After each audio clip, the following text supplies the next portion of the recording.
by insisting he accept their lies as real, by insisting he was never to his people tied, by dictating exactly what he might feel, by permitting bawdy joy but never pride. They believed a lion could be brought to heel, that a lion could from his courage be pried, that the lion himself would learn to kneel, that a lion would not care even if his line died, that the lion himself would accept such a deal. In the end, it was only to themselves they had lied.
One can never take one's identity from one.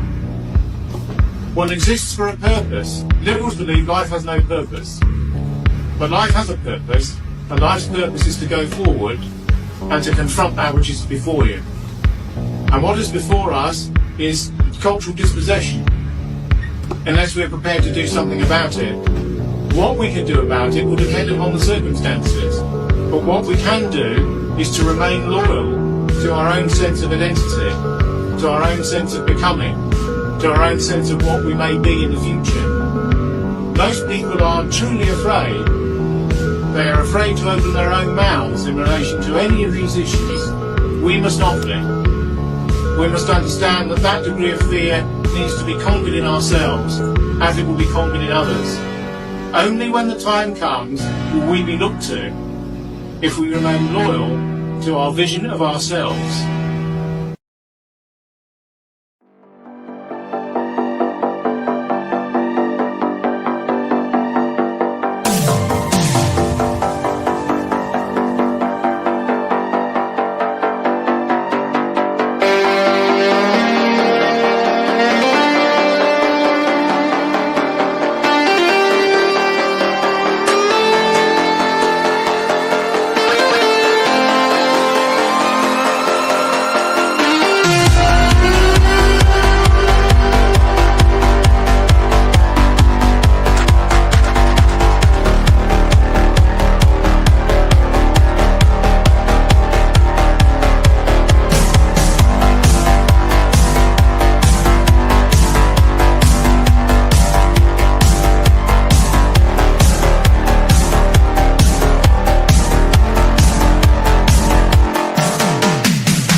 G'day. John, good to see you, mate. G'day, mate. You too. Welcome back. We missed you last week. Yeah, it was a big birthday week last week, so that was nice. I see you got a haircut, mate. Right. Yeah. It's quite short. It looks kind of Shakespearean when I have it out, but yeah. Well, It's for our viewers who are watching at home or in their cars or in their basements, you'll probably notice we're like a short. Yeah. Enoch. The Rothschilds got him. Yeah, that's it. The Rothschilds got Enoch, but only for 2 weeks. So he's just taking a bit of a break over the Christmas holidays. But yeah, you've still got these ugly mugs going along. And I think we might have some special guests coming up. Yeah, we're just tracking down what's going on in New South Wales Parliament because, I mean, we don't have the context capybara tonight. So we're just going to go straight into it, like zero context in media res. If you don't know what's been going on, like I don't think we're in any position to tell you. But today in New South Wales Parliament, they are, of course, debating the New South Wales hate speech legislation. Mm-hmm. Well, it's an omnibus bill, so it's not just hate speech. They're reducing the number of guns you can have. Not that many people were collecting that many to begin with, but hopefully we'll get someone on. One of our guys might call in during their dinner break to let us know how it's going. It's been pretty crazy today. Mate, it's been insane. Like the thing is, like, I don't even know where to start on this stuff, right? Like we were talking about it in the group chat before, but like a lot of sort of the boomer conservatives are, acting shocked at what's happening and saying, "Oh, I can't believe Labor to their advantage." It's like, well, this is what happens. They know how to wield power, and they're doing it. So you can hate what they're doing, and I do. You can hate the direction that they're pushing things towards, but you have to respect that when they have power, they're willing to use it. 100%. And I mean, look, I posted something yesterday about Chris Minns, and I said what a just absolute genius the guy is. I mean, the way he's threaded the needle in the last 7 days so that he looks better than Albanese. He achieves like a kind of psychic victory over Labor left. He completely destroys the New South Wales Liberals even further, like not that they weren't already pretty much destroyed. He triggers our guys. He triggers the kind of kefir and tote bag crowd. And he does all this at once and gets cheered. And I mean, like 2 weeks ago, he was being accused of fairly serious corruption. And then like within a polling period after that, we find out his polling numbers had gone up. Like, I think they went up like 4 or 5%. Yeah. So yeah, he's done amazingly well. I mean, Albanese's done less well, but like at least, like, I mean, you can see the strategy from Albanese's end. Like, I mean, apart from the comedic value of Susan Lee's like bizarre Penny Wong thing, which I'm already missing Enoch to be able to pull us up and explain things, because otherwise I'll try and be the context capybara for now, which is Susan Lee thing. Susan Lee did a presser where she basically just went on this like performative outrage about Penny Wong, not appearing at certain things, Penny Wong not shedding a tear, and Penny Wong not caring about the victims and all that kind of stuff. And it's been going semi-viral, and it's probably like the only media win that Susan's had since she's become opposition leader. Yeah, and I also saw, I think it was Micmac and the Nats was screaming. I just saw that. I literally just saw that before we jumped on. Good dude and whatever, but screaming like a banshee and and turning on the outrage. And it's like, I'm really done with the emoting. Like, yeah. But what it reveals, when these people were being brought into our country. Yeah, exactly. No one said anything. I mean, what it reveals to me, though, is that Labor have a high-level political strategy that is obviously reflected on the global situation, and they've picked a side in the battle of civilizations, right? I mean, they've picked the progressive establishment side. They have a side, and they're using a kind of political technology that other states like the UK have used, but they're also using strategies that we see from the United States, right? I mean, like Tony Burke's role in all this is kind of to be like Albanese's JD Vance, right? Like he's the guy they've lined up to just be universally hated, who's standing like JD Vance, but gay. Yeah. like he's like the political, the left establishment's answer to JD Vance. Like when Vance would go on all like MSNBC and go and talk to the left wing journos and would just get irrationally angry at them. That's what Tony Burke's doing to the right. Like he's kind of going to these press conferences and he's just staring at Sky News journalists and doing the memes and saying, yeah, we don't have freedom of speech. I'm going to take it away. I'm going to take away all your rights and I don't care. Like that's his job. And the fact that Labor have even assigned that as a job, that shows they're operating on a totally different level to the Liberals. And also, unfortunately, a totally different level to One Nation, who, I mean, certainly in the last 48 hours, I think have completely missed the zeitgeist on it. Like they had a chance on the weekend and they kind of fumbled it. We haven't seen much of them today. And now, of course, the legislation is dominating the news cycle. Yeah, exactly. And with the legislation, I sort of briefly posted about it earlier today, which is, look, the only way around this stuff is through it, right? So, down in Victoria, you've got Jacinta Allen saying that they're going to compel social media companies to like reveal anonymous accounts, which like sounds scary, won't work. The left are now in a bidding war, state by state. There's like a bidding war going on for who can come up with the stupidest laws. And so we've seen the New South Wales die has been cast. They're doing theirs now. Jacinta has announced hers. Like, it's going to be funny to see what comes out of, like, because Malnakis, he's kind of patient X for some of the most, like, cucked, globalized policy that we've seen in Australia. I mean, he's the guy who cooked up the social media ban for kids. So it's going to be fascinating to see what, because he can't do anything weaker than Allen and Minns now. Like, he's going to have to do something extraordinary to play to this audience of, I mean, who I don't think are even voters at this point. I don't know who they're performing for. I don't think. Oh, it's like they're just going through the motions, but they're good motions for them. Like, it's working, and no one from the right is really making a kind of coherent response to it, unfortunately. I mean, we've got the usual suspects from the libertarians and the civil liberties community who are blowing up about this stuff. I mean, I don't know. Did you see the civil liberties guy in New South Wales? Yeah, but it's doing the press conference, hollow, right? Like when we get to the crux of this, yeah, sure, we can scream about civil liberties and all that kind of stuff. Minns is actually correct when he says that when you have like multiculturalism, you can't have free speech. Like, he's saying it out loud, and he's saying it. But it is just objectively true. When you have an island of strangers, well, people are going to engage in their ethnic grievances, and that means that you can't have free speech. So, the civil liberties crowd, while they're talking about civil liberties and all that kind of stuff, you can only really have that when you have a homogenous culture.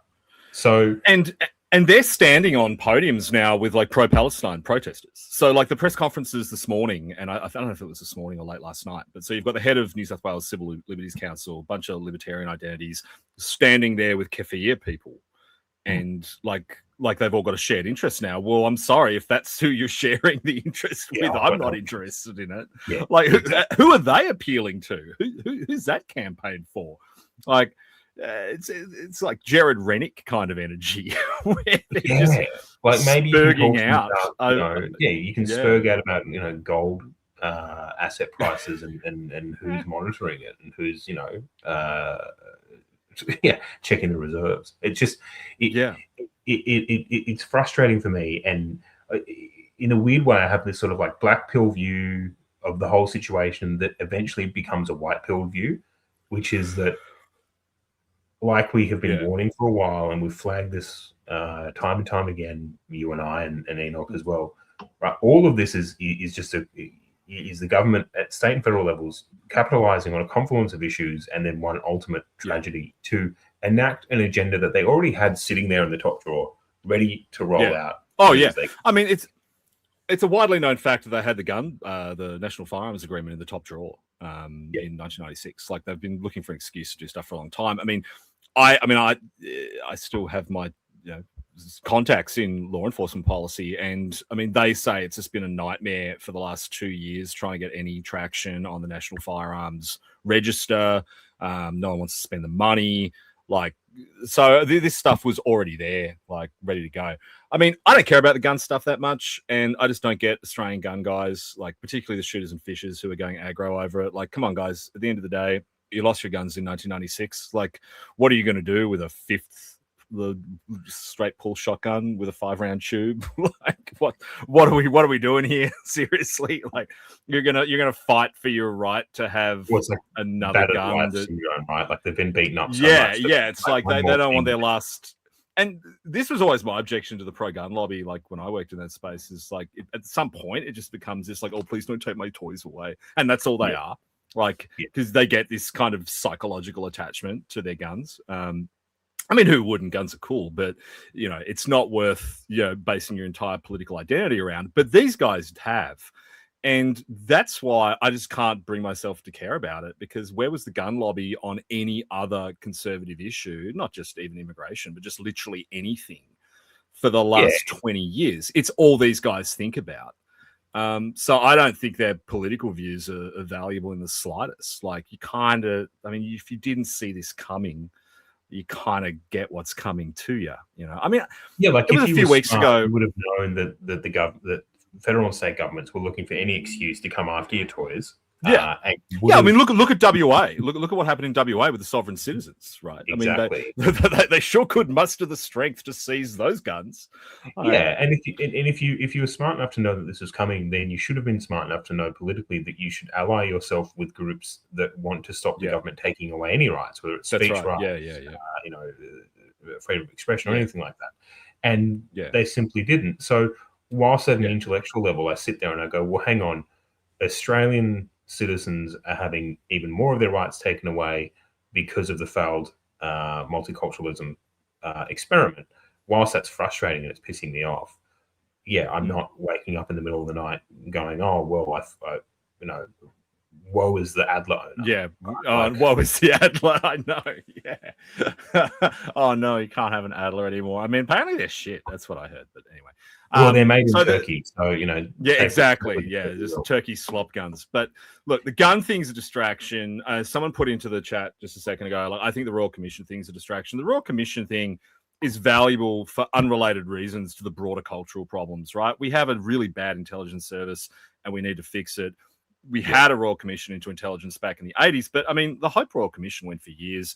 And all these guys going on TV calling for one, like, you are dreaming if you think we're going to have a Royal Commission into the intelligence services and there will be a single public hearing. Like, I don't believe there were in Hope. I'm willing to be corrected on that. But, I mean, I actually think most of the Hope Royal Commission is still classified, right? Yeah. So, we should have one, but don't sit there thinking it's going to be some big, like, come to Jesus moment for everyone, because you're not going to know what they say. And because of the way, the bureaucracy works now, I mean, it's not like in the 80s where, serious issues with the administration of intelligence were revealed through a string of incidents.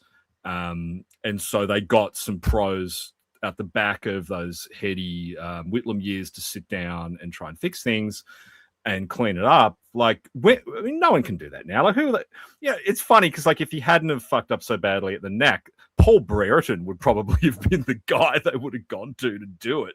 So just imagine how well it was ever going to go. Like, not very. So the Royal Commission things is distraction.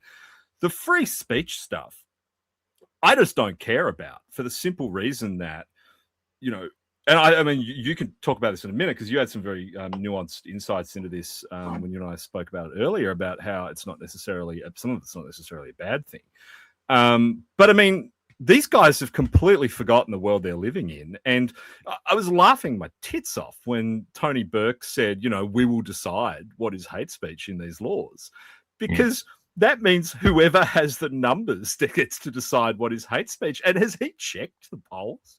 Like, we are living in a world where Pauline Hanson could get to decide what is hate speech in just 3 years. That is not out of the question. This is the thing, right? Like all of these things are panicked sort of mechanisms to try and crack down on sort of the mind virus that's spread amongst normal people that the establishment doesn't like. But the thing is that the mind virus is already out there, right? People are already fed up. You're seeing it in some of the polling numbers. And you're seeing it sort of in general discourse that's out there.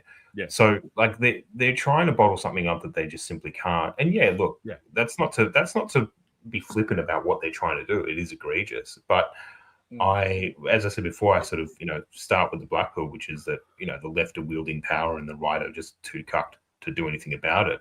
Have no idea what power even looks like. Yeah, they don't even know what power looks like. But it doesn't Yeah. necessarily have to be that way. And yeah, in the future, they've set the precedent. So yeah, I'm not. I mean, I'm not too concerned. We have this spectacle right now where the Labor Party, and dominated by Labor left, the cucked Labor left, are standing in front of cameras every day, looking right at us, saying, we are going to lock up our political enemies and there's nothing you can do about it. And the so-called centre-right parties are just sitting there squeaking about royal commissions and guns. And exactly.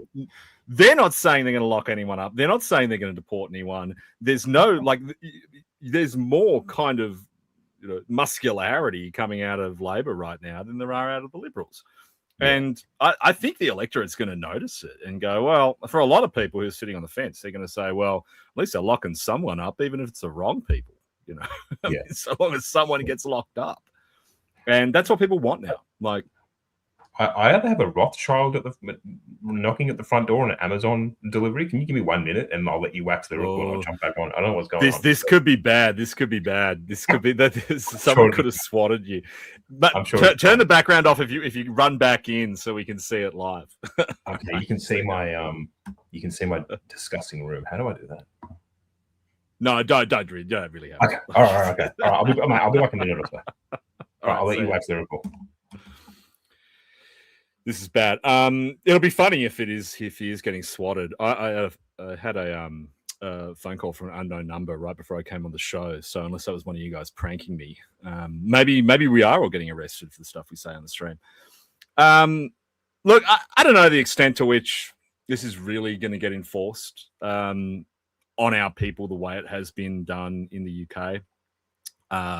It's good that's going to be the most interesting thing, is to see how different state police forces actually use it, see how the AFP actually use it, because it could be a fizzer. I mean, these guys could just say they got no resources, they can't actually do anything.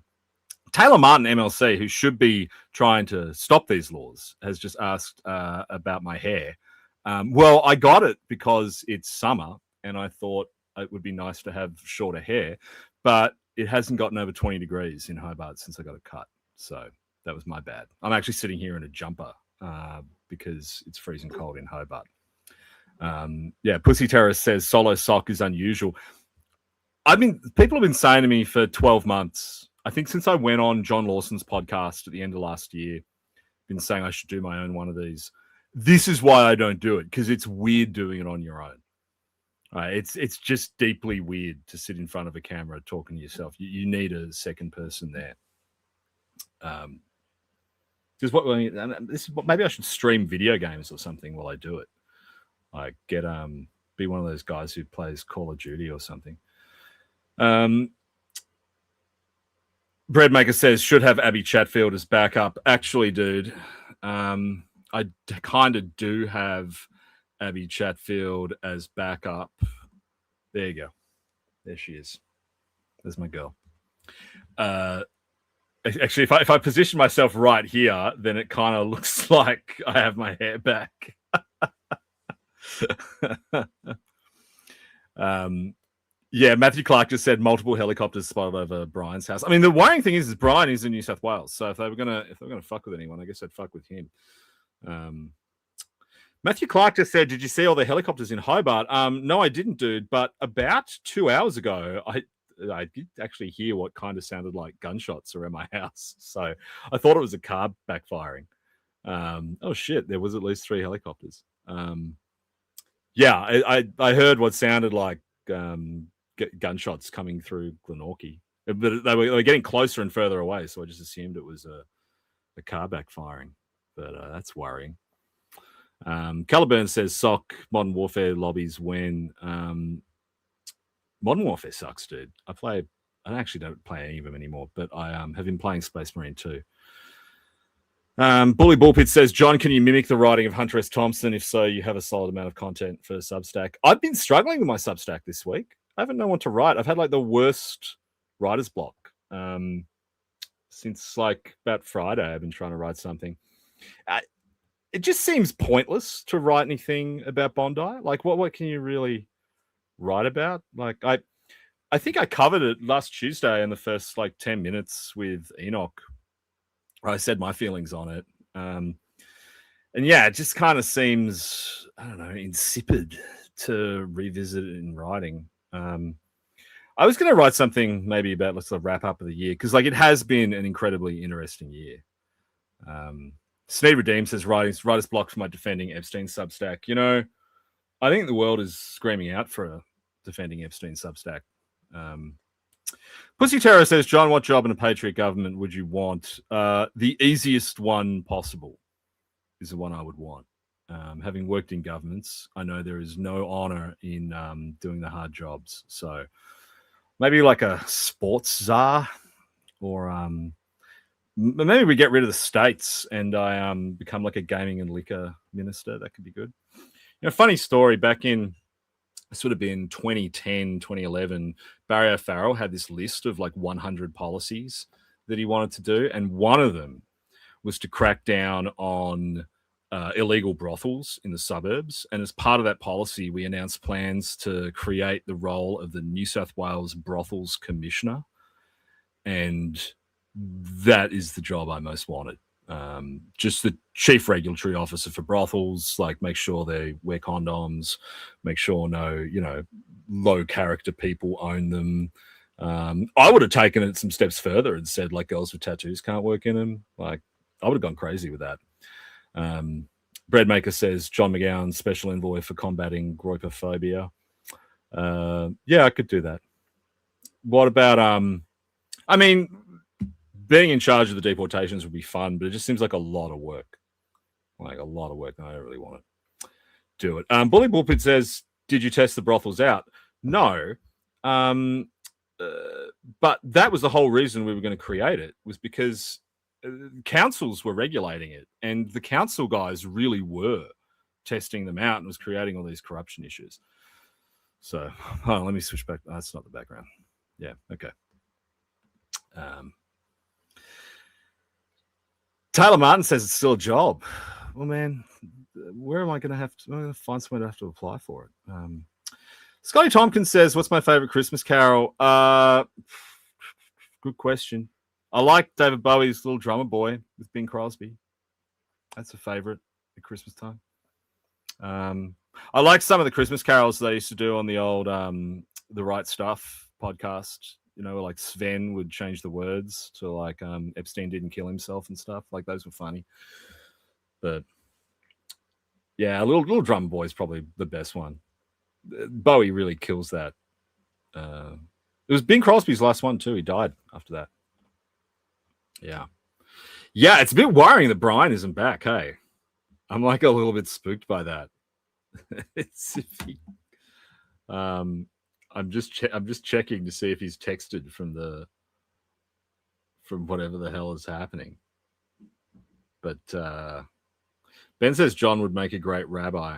Yeah, I don't think I would. Oh, he's got water. He has a water main leaking outside, so he has to move his car.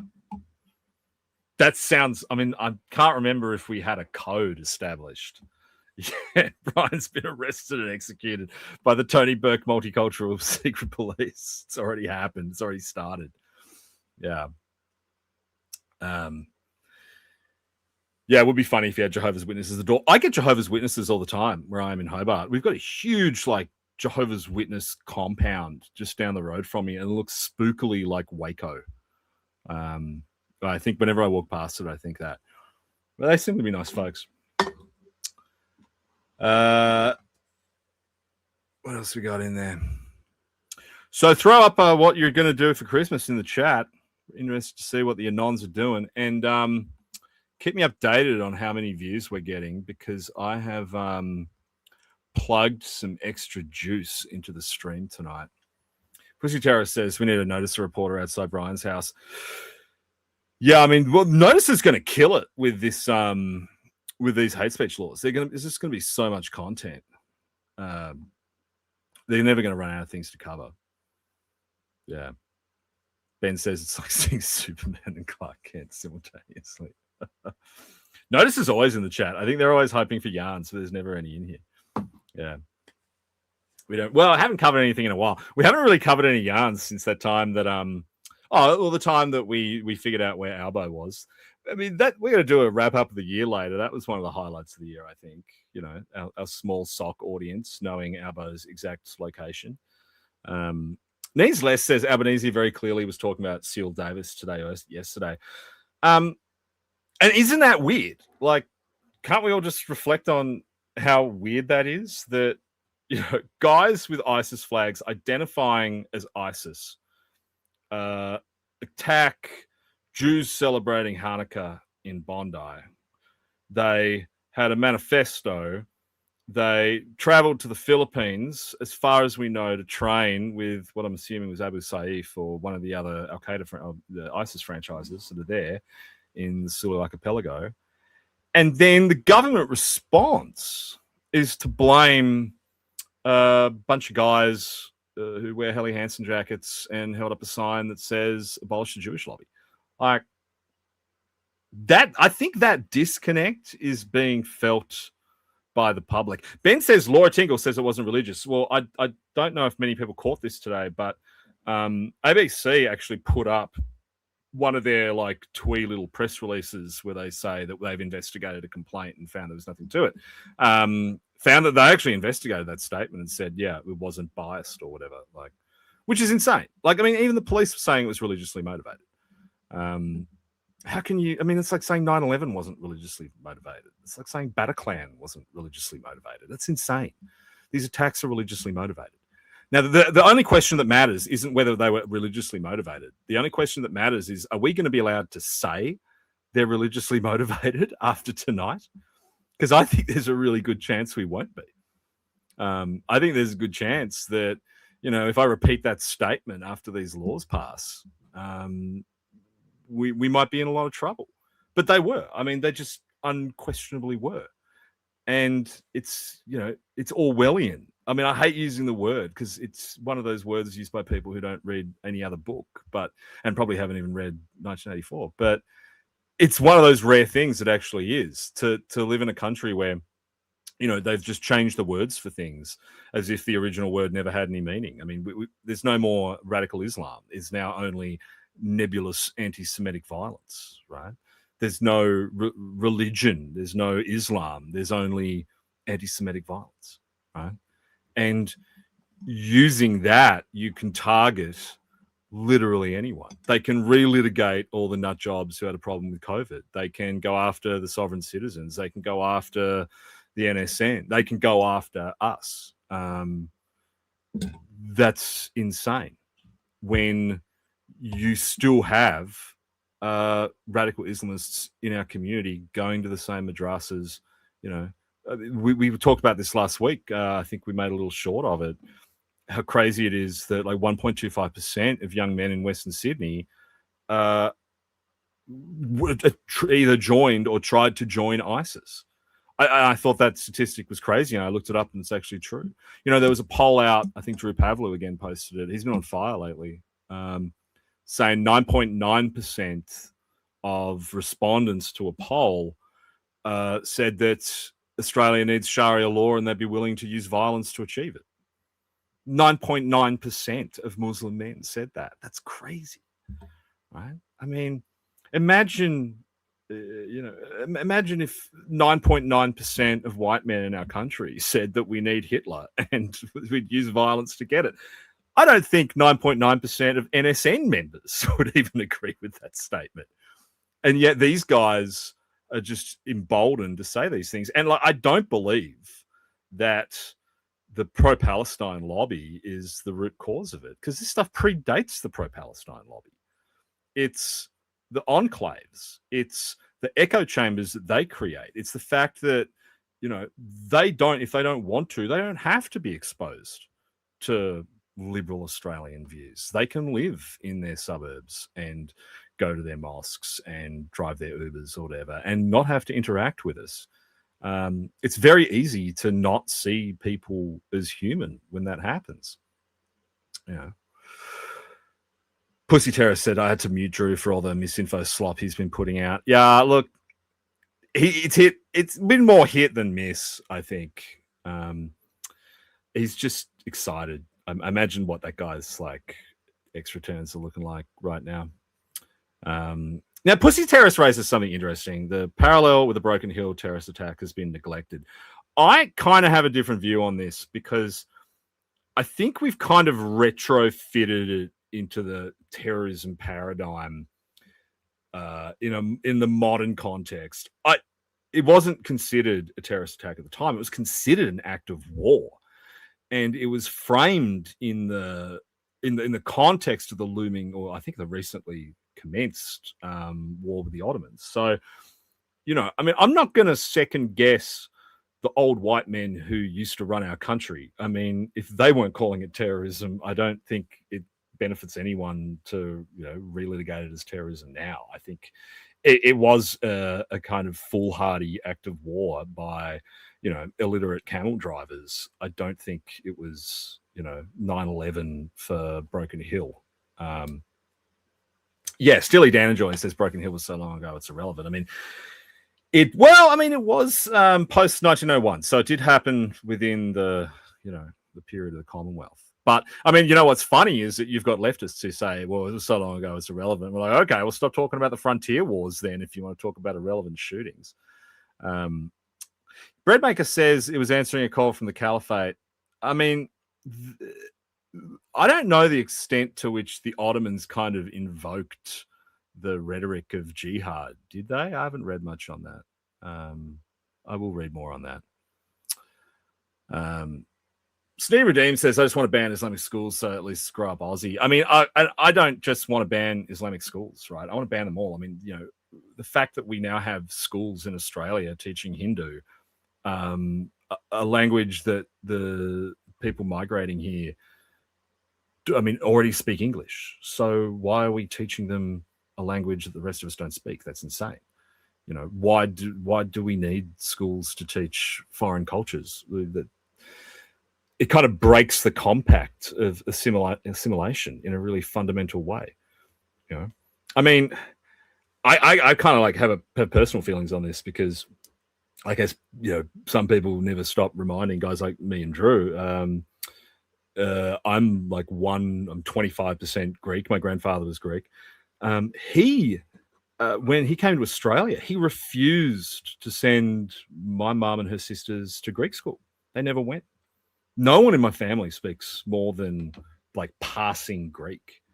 He was determined to raise all his children as Australians, and they are. If you heard my mum or any of my sisters talk, you would not recognize them as being ethnic in any way, and certainly I don't sound it, and I don't speak any Greek either. I've always thought those things, whether it's Greek school or even a lot of religious education on weekends, shouldn't exist. You should just get it from public schools. Breadmaker says Indian diaspora is modeling themselves on the Jewish lobby and assertiveness. Well, they've said that. They have actually said that in the past. But it's kind of funny because look at how well the Jewish lobby is doing now, right? Kind of an own goal when they spent all this time complaining about so-called neo-Nazis when there was radical jihadists planning to kill them. I think maybe if they had their time over again, their political ambitions would have been a little bit different than they were. And they're still falling for it because they're falling right into the trap that Albanese and co are setting for them. We talked about this last week. Yeah.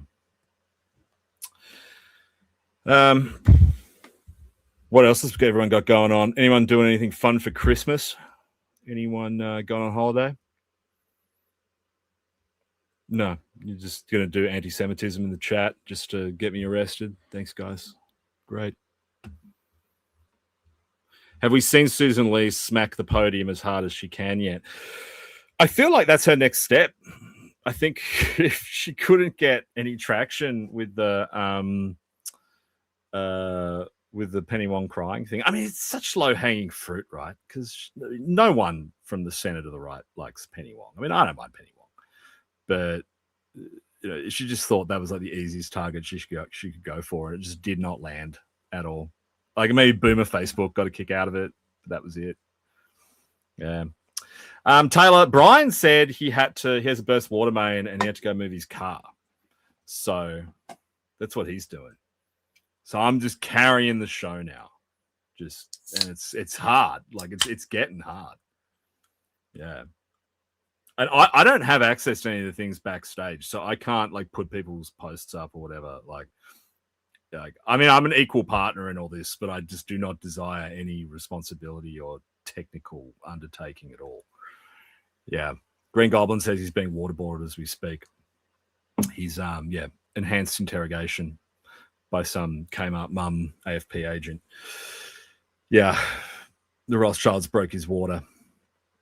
Well, I mean, we're probably going to have to stop doing the Rothschilds jokes. That'll go.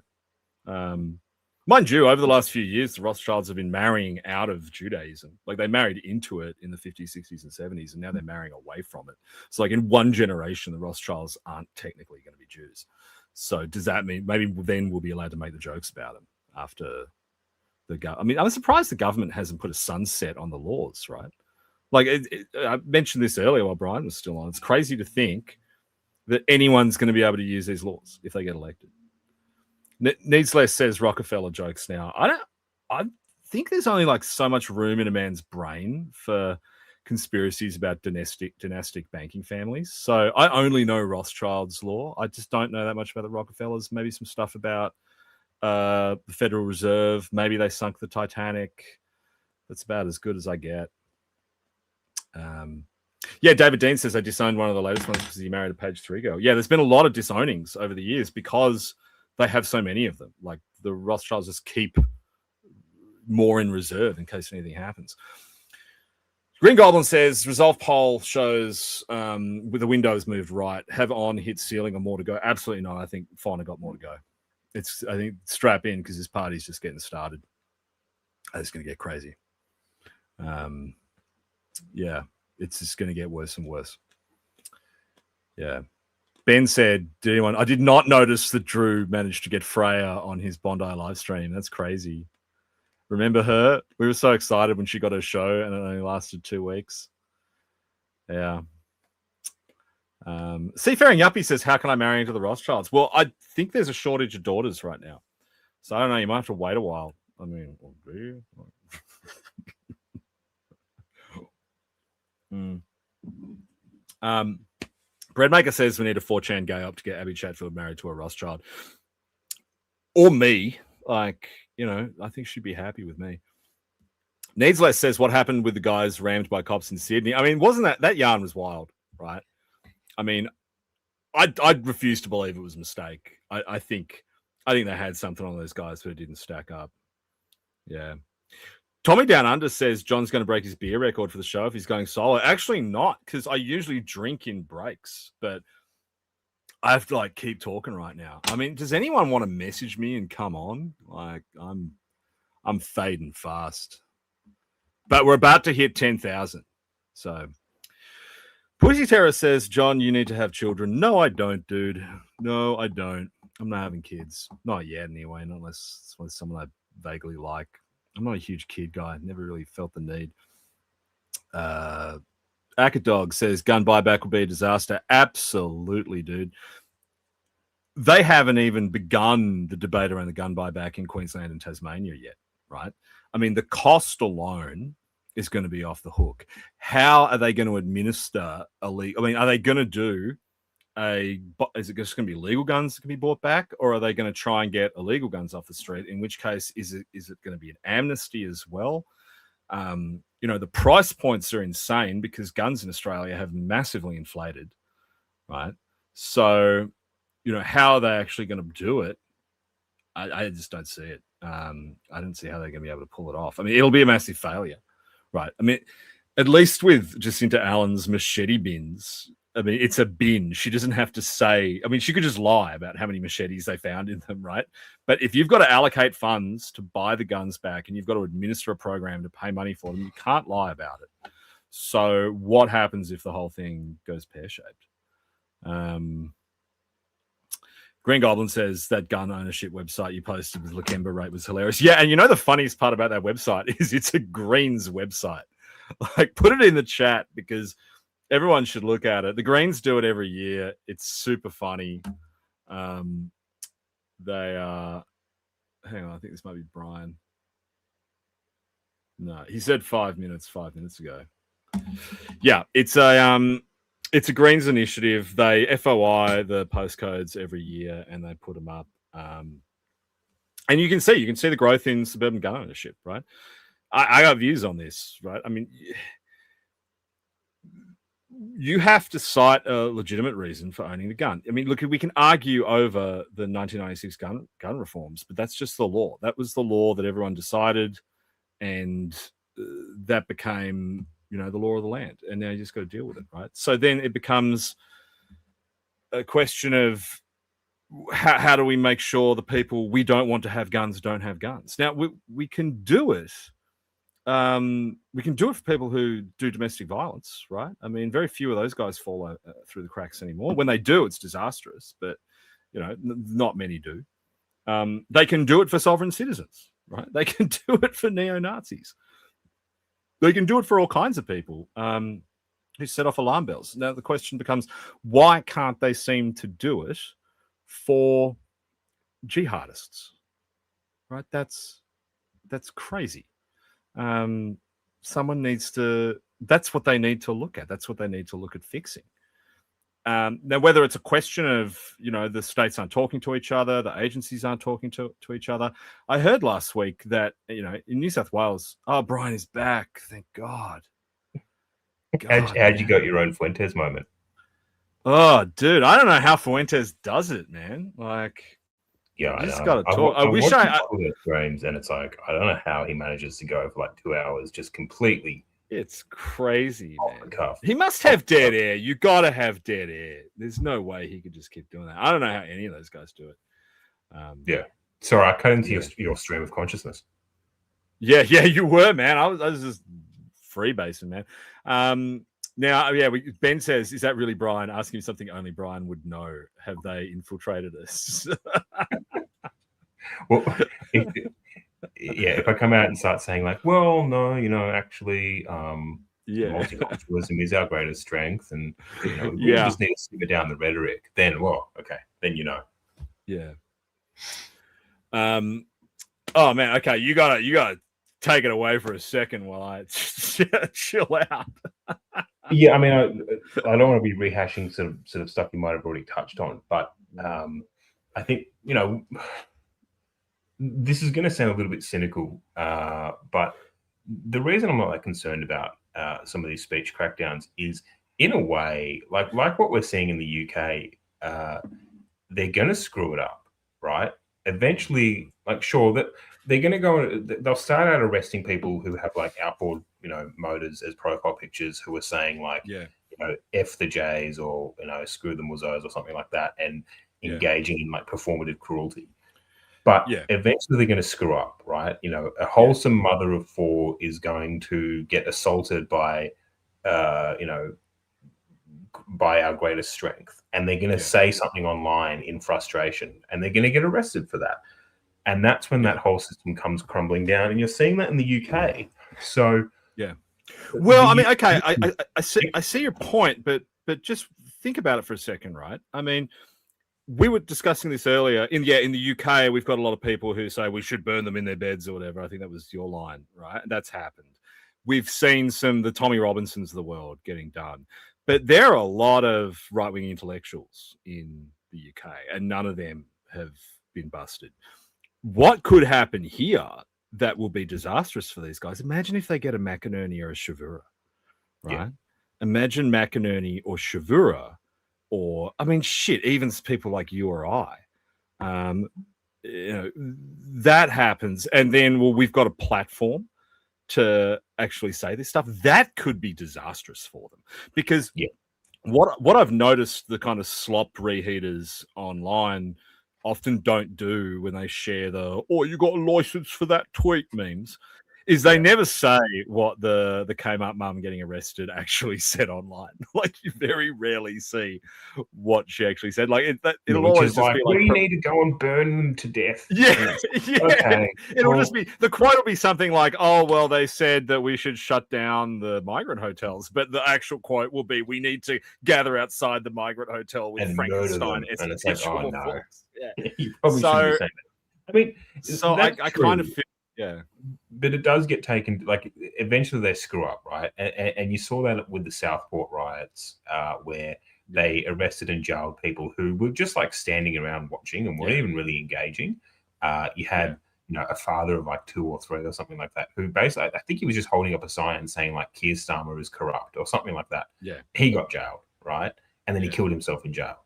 So I still remember that one, that stuff's going to be really bad for them. I'm not trying to be flippant about the situation, but they're going to get it wrong, right? And, massively. I mean, and even when you see like really sophisticated kind of authoritarian management regimes do it, like say Biden's auto pen versus January 6th protesters, like look how badly that went for them. I mean, exactly. It was a disaster for liberal Democrats in the United States. So I mean, so that's a white pill. The fact that they're going to get it wrong, and just, I mean, if you're in the chat and you're in Melbourne and you're in a non and you say eyebrow raising things and you get busted and you go to prison, they expect one of us in the wreckage, brother. So we salute you preemptively. But they will get it wrong. I mean, the alternative is if they get it right, well, it doesn't go well for them either, because it's going to solidify people on the far right, because Joel Davis holds up a sign saying Jews had freedom of speech, and now when Joel Davis gets out, he can stand in front of the cameras and say, "Well, I told you." Right? And this is like the craziest thing, right? It's like for some of these like left-wing, Jewish advocacy orgs, like they're just, I don't understand how they don't see that they're creating a sort of mental noose for themselves, right? Where people who have suspicions are just going to have that suspicion or bias confirmed, and sort of no one's going to stand with them. And it's just, curiously, I've seen the AJA sort of criticizing everything, saying, look, this isn't going to work and it's actually going to backfire.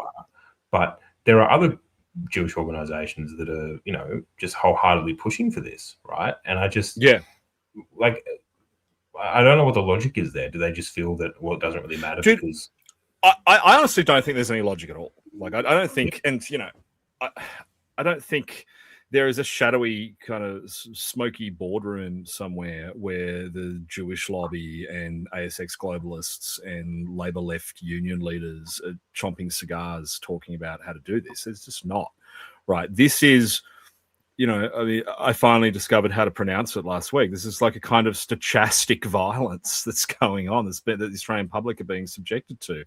I mean, these are all people acting in their own really marginal self-interests, which are mostly not about money. They're mostly about kind of cliquey internal clout amongst, people who go to lanyard and laptop events in Sydney's East. And they're pushing this stuff. I mean, God, did you see that guy, the head of the Jewish Board of Deputies? I mean, the guy's like 12. This is the guy who, helped get those last tranche of anti-Semitism laws across the line after the made-up caravan hoax. So do you think that this is sort of just emotionally driven for some of these sort of, the more progressive Jewish types? Because I don't think it is, man. It's not emotional. It's professional. Like saying that, like, Tucker Carlson is anti-Semite of the year, and it's like, look, you can call Tucker all kinds of things. You could make an argument that he's disingenuous and that everything's kind of just a skin suit that he's putting on. But last I saw, he wasn't the one running around saying, globalize the Intifada, right? Or rocking up at Bondi Beach and mowing people down. So, like, he's the guy of the year. It directly doesn't make sense, and it feels illogical and emotional. I think it's a case of, you've got guys who are trying to protect sinecures, and this is like, I think the logic of the lobbyists is no different to the logic of the politicians. The politics in Australia is now a sinecure, and if they don't have it, they are nothing. If Tony Burke isn't Tony Burke in Parliament, Tony Burke is nothing. If Anthony Albanese isn't in Parliament, he is nothing, and the guy's a former Prime Minister. And if you want proof of that, just look at his contemporaries. Scott Morrison is now a nobody. I'm a more successful consultant than Scott Morrison is. Yeah. You are a more successful consultant than Scott Morrison is, the former Prime Minister of our country. State of affairs, I might add. So all these guys know that if they're not there doing the things they're doing, they are less than zero. And that is what drives them. So for elements of the Jewish lobby, I don't think it's about doing it for the right reasons or doing it for money. It is just because if they don't do it, what else are they? I've told this story before on Jeremy Buckingham's podcast early in the year, one of the first ones I went on, that this is back in 2017, 2018. I had a client when I was at Crosby Textor who came out, and he was like a big time New Jersey property developer, serious Jew, one of those. He's like a Hollywood looking kind of guy, like Gucci loafers, gold chains, the whole thing. And he came out here, and my job was to take him around and introduce him to people in government and stuff. And I took him to what we used to kind of call derisively Jew Ball, which is actually the Jewish House Ball. And it's a big event in Sydney every year. It's a huge charity event for Jewish House, which does actually pretty good homeless support and stuff. But it's one of the biggest events on the Jewish lobbyist calendar. And so I took this guy there. I got him on the top table, $10,000 a seat, and introduced him to everyone I knew. I had some people there, introduced him to all their bigwigs, right? And him and I got in a car afterwards, and we were going to a pub, and I said, "What did you think?" And he said, "Johnny," and he talked like that. He goes, "Johnny, you got the weirdest Jews I've ever seen." And I went, "What the fuck does that mean?" And he said, well, I'm not going to keep doing his accent because there might be people in the chat who'll figure out who this man is if I do it. He basically said that, if you come out of East Coast business, the East Coast Jewish business community in New York, and you go to Harvard and you get a business degree or whatever, if you go home and tell your family that you want to go and work for AIPAC, they will disown you. They don't want you to go work for the Jewish lobby. That's goy work, right? You ever actually taken a close look at who works for AIPAC in the US? Most of these guys are married to Jews. They're not Jews, right? It's considered kind of low-class work. They want you to go and work in a business, work in a partnership, work in a firm, get into tech, go to Hollywood, even get into the rag. Things that might actually be beneficial to your life. Right? But more importantly, things that are beneficial to them as a collective. Right. Yep. And he went on to say one of the weirdest things about the big names in the Jewish community in Australia is he said, because we were in property development, and he said he's never seen a guy anywhere in the world like Harry Triguboff. Because what's the defining thing about Harry Triguboff, right? He's fully vertically integrated. So if you've ever lived in a Meriton apartment, you know all too well, right? Meriton does the cleaning. Meriton runs the car park. Meriton fixes the doorknobs, right? The whole thing's done by him. He holds it, he builds it, he makes the money. That's not how it works anywhere else in the world where these guys are into property development, right? Because they got cousins, they got brothers, they got sons, they got uncles who might have come out that they never see. And everyone gets a Guernsey out of it. And he said that was the strangest thing, because he said meetings, top dog lobbyists for the Jewish and Israeli causes in Australia. And he's like, well, this is your top dogs. And he said, your top dogs don't do business. They don't make money. They're not liquid. They don't have capital. They're just lobbyists. And he said anywhere else in the world where Jews are involved in business or have any kind of deep links into a community, he said that doesn't happen.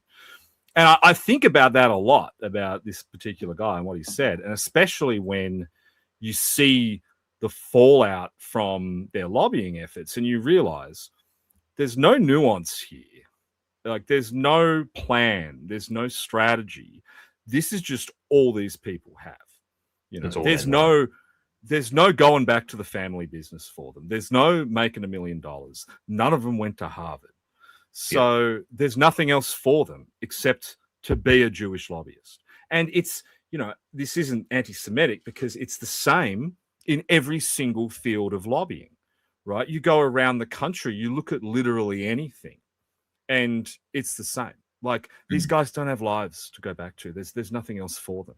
If they don't make it at this, then they're fucked. I mean, I often joke that you could fix most of the country by simply forcing higher standards of maths on year 11 and 12s, because if these guys had just done better at maths, maybe they would have picked a different career path, and maybe we could clear these absolute dregs of society out of civil discourse.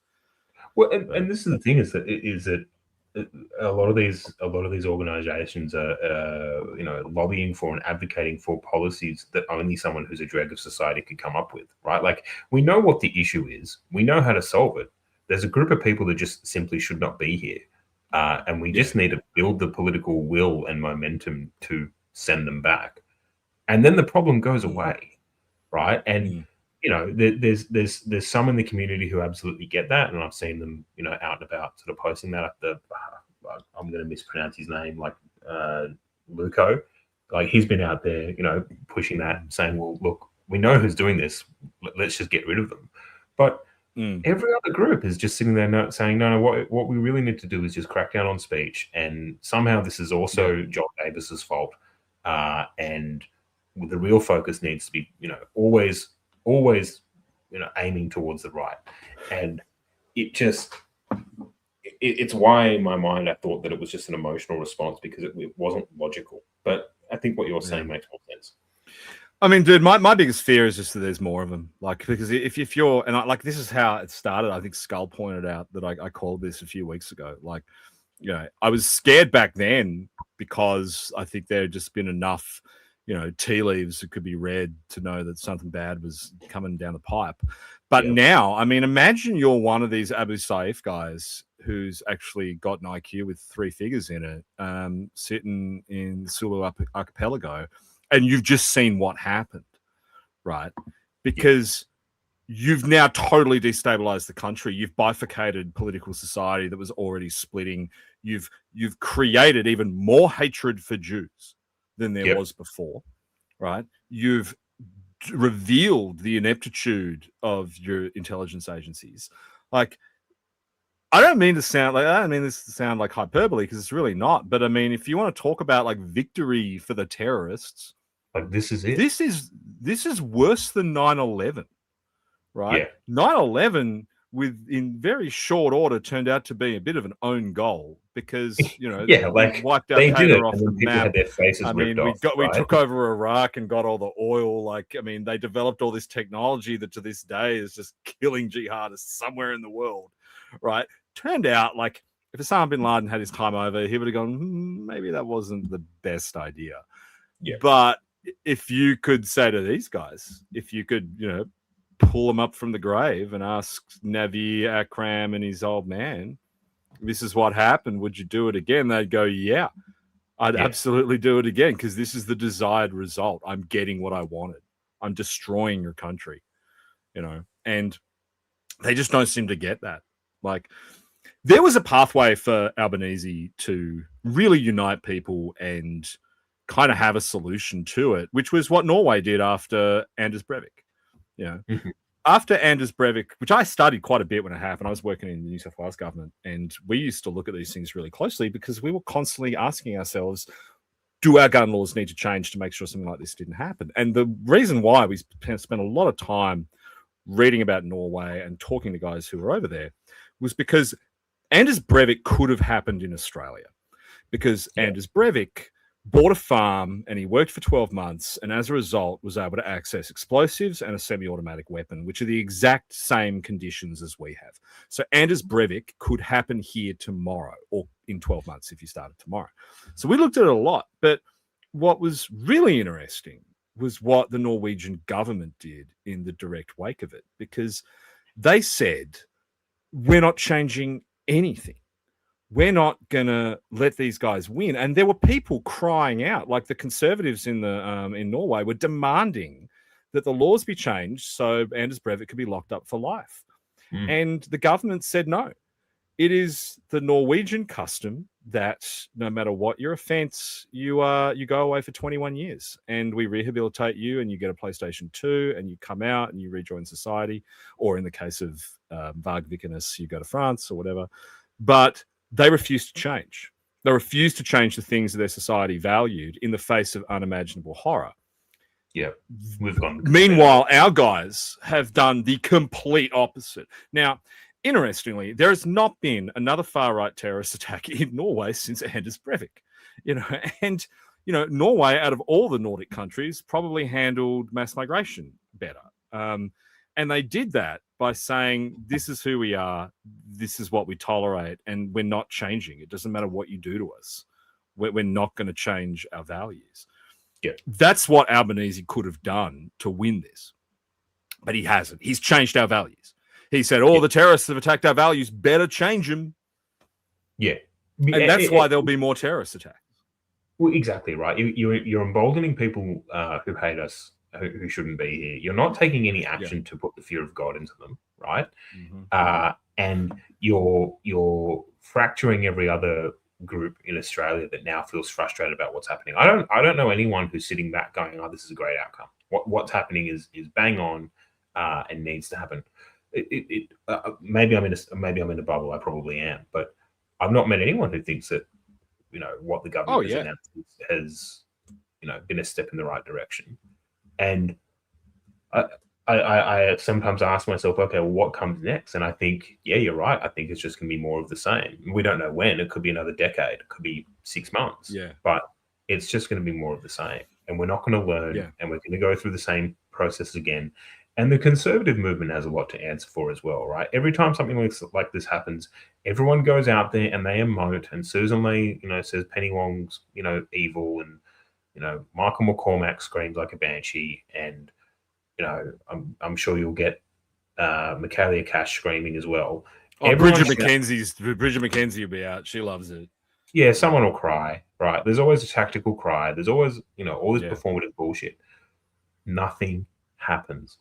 And at a certain point, you need to demand more of these people, right? Like John Howard should be grilled, right? I saw Drew Pavlou going after Abul Rizvi. I'm going to mispronounce the Star Wars name. I apologize.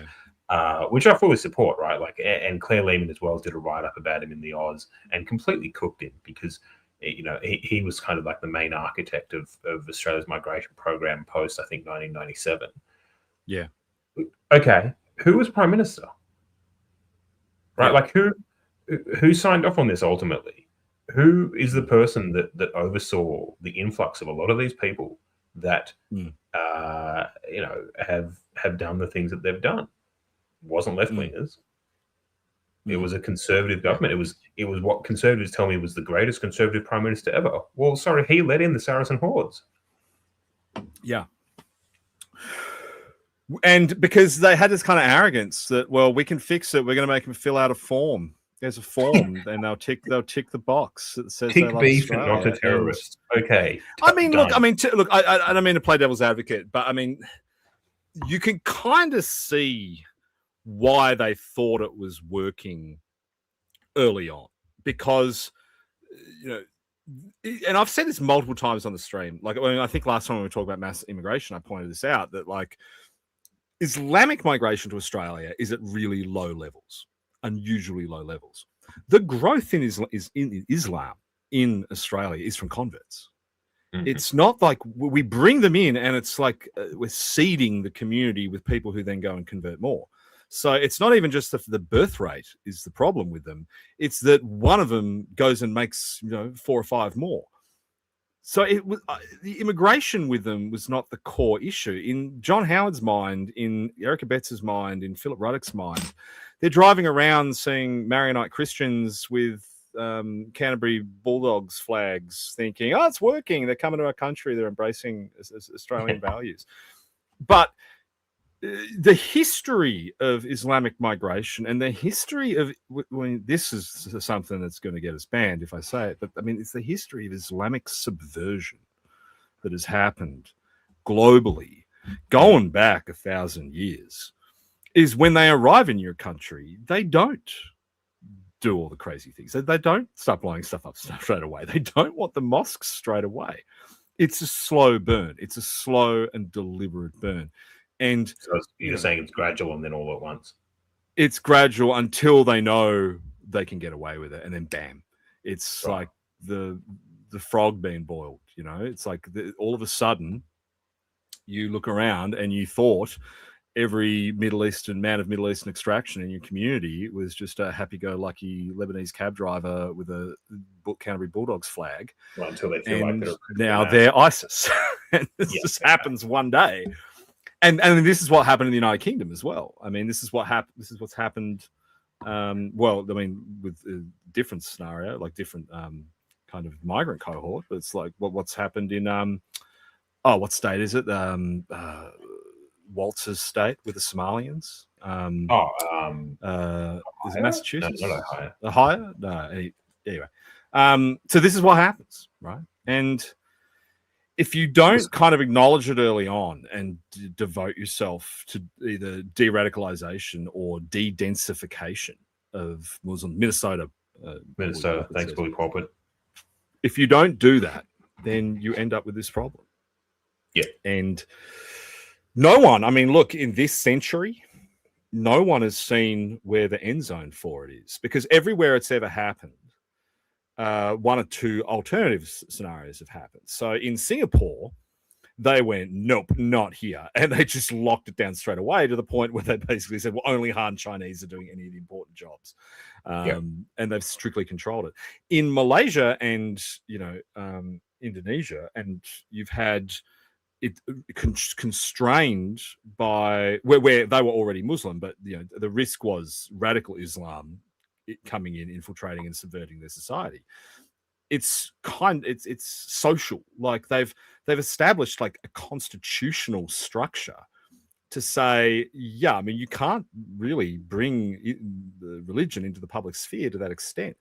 The Philippines, which did neither, and the Philippines, which kind of is just like fantasy football American politics, got completely blindsided by it. So that's why today we have Al-Qaeda or ISIS still lurking around our own backyard. So we haven't seen it work before, but it's getting damn close to the United Kingdom. And the worry is it'll eventually work here. And then what happens? Yeah.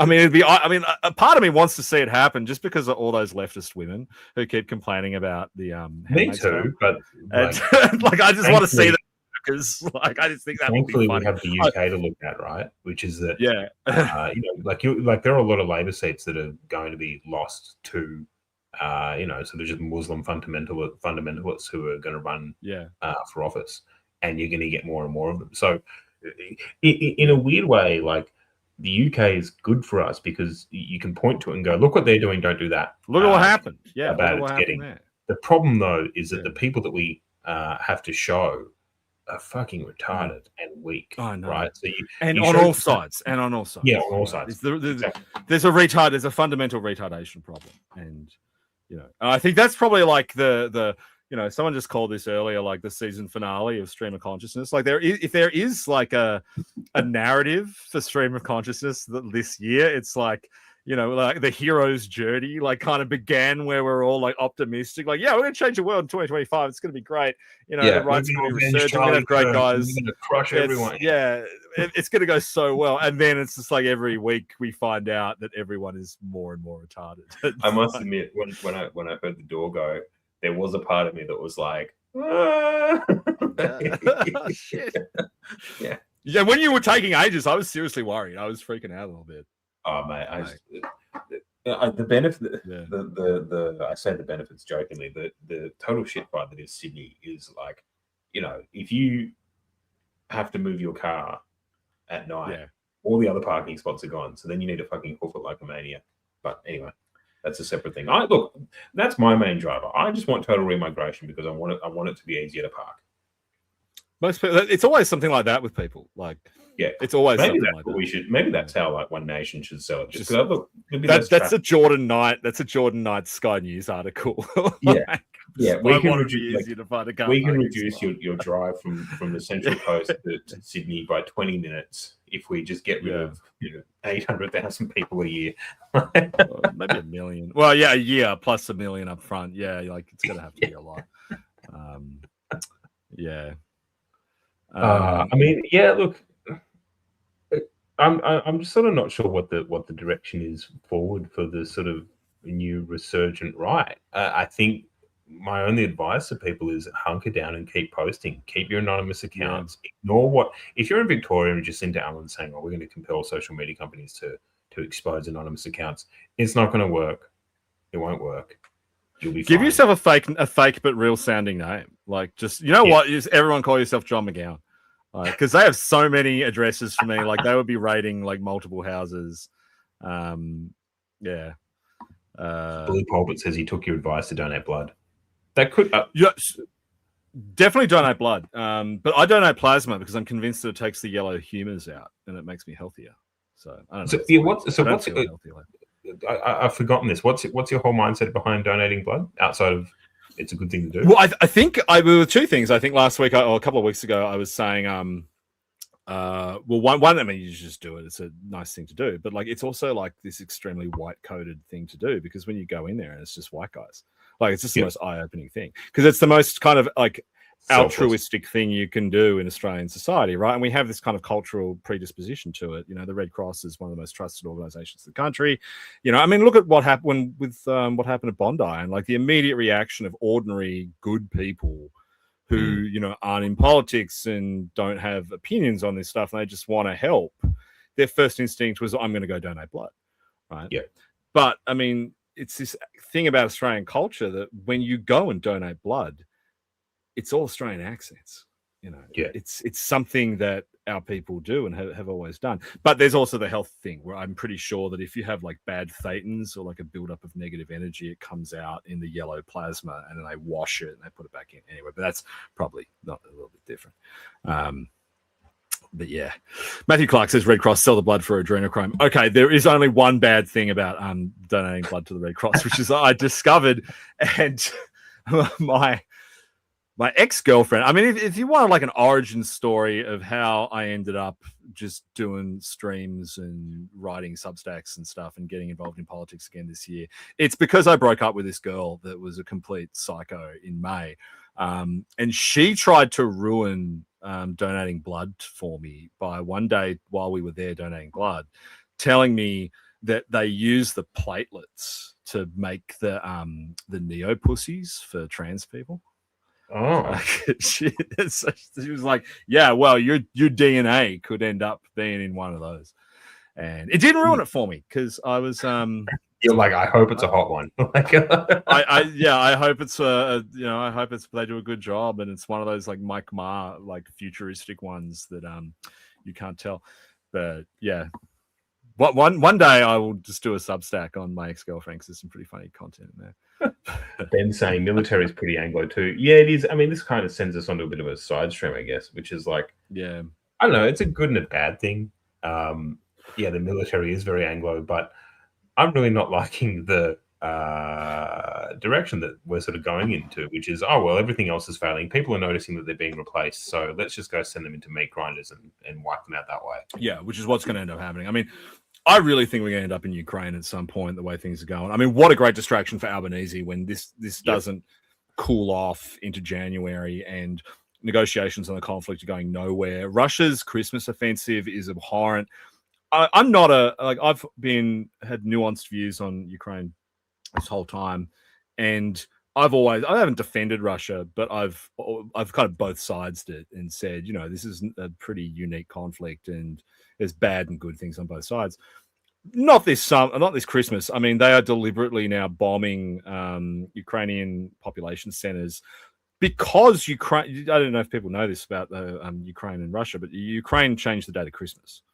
So Ukraine celebrates Christmas on December 25. Russia celebrates Christmas on the, I don't know when the Orthodox date is. It's a different January. It's like right? cycle of the moon or something. And Russia's always been salty about it. I think this happened all the way back in like 2014 after the Maidan. And that's one of the reasons why they're doing it. I mean, so you can forget about a peace deal, right? Ukrainians are stubborn people, right? You bomb civilian centers at Christmas. No one's getting back around a table in the new year to thrash out a peace deal. Something's going to break. And you just get this feeling out of Starmer and the Nordics that they're just itching to send woefully unprepared guys in there. Well, it's a division of labor strategy, right? By America and by Europe. So there's a guy who a lot of you guys should follow. He's a bit weird, and he's got a sort of left wing view of a lot of things. But so far, most of his predictions have been pretty accurate. His name is Brian Berletic, and I think I follow him. I think. Yeah, on YouTube, his channel is called The New Atlas, and it's all about sort of geopolitics and war strategy. And he's been talking for a while now about the sort of US doctrine of division of labor when it comes to Europe. So they're basically saying, well, you guys need to stump up more money. We will sort of engage in kayfabe and pretend that we're having a falling out with you because you guys need to contain Russia so we can go and focus on China and elsewhere and Venezuela and things like that. And I think he's been talking about this for about 2 years now, and it seems to be playing out that way.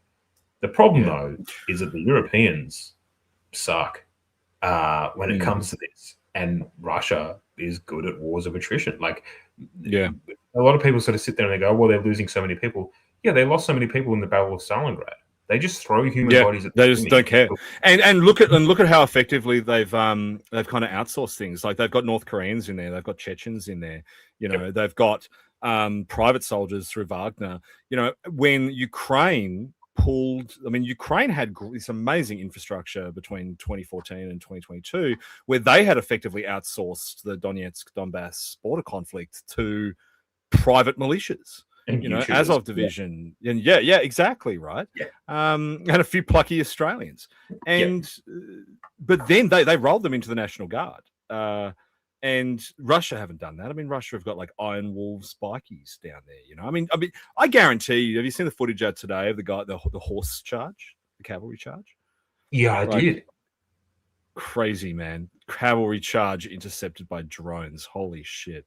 But I guarantee you those guys are not Russian regulars. I bet they're from some, they're like Dagestanis or something like that. Yeah, exactly. Right. And so this is why the Russians can do it. And, they just got to get a peace deal, man. It's gone on long enough. Like, I'm like you, though. I don't see it really happening. I'm not sure what's going to happen in Venezuela either. I don't think it's going to be this big ground war like Tucker and stuff. I am 100% pro invading Venezuela. Like I am too. Purely because it's just such an easy one. Like they're communists.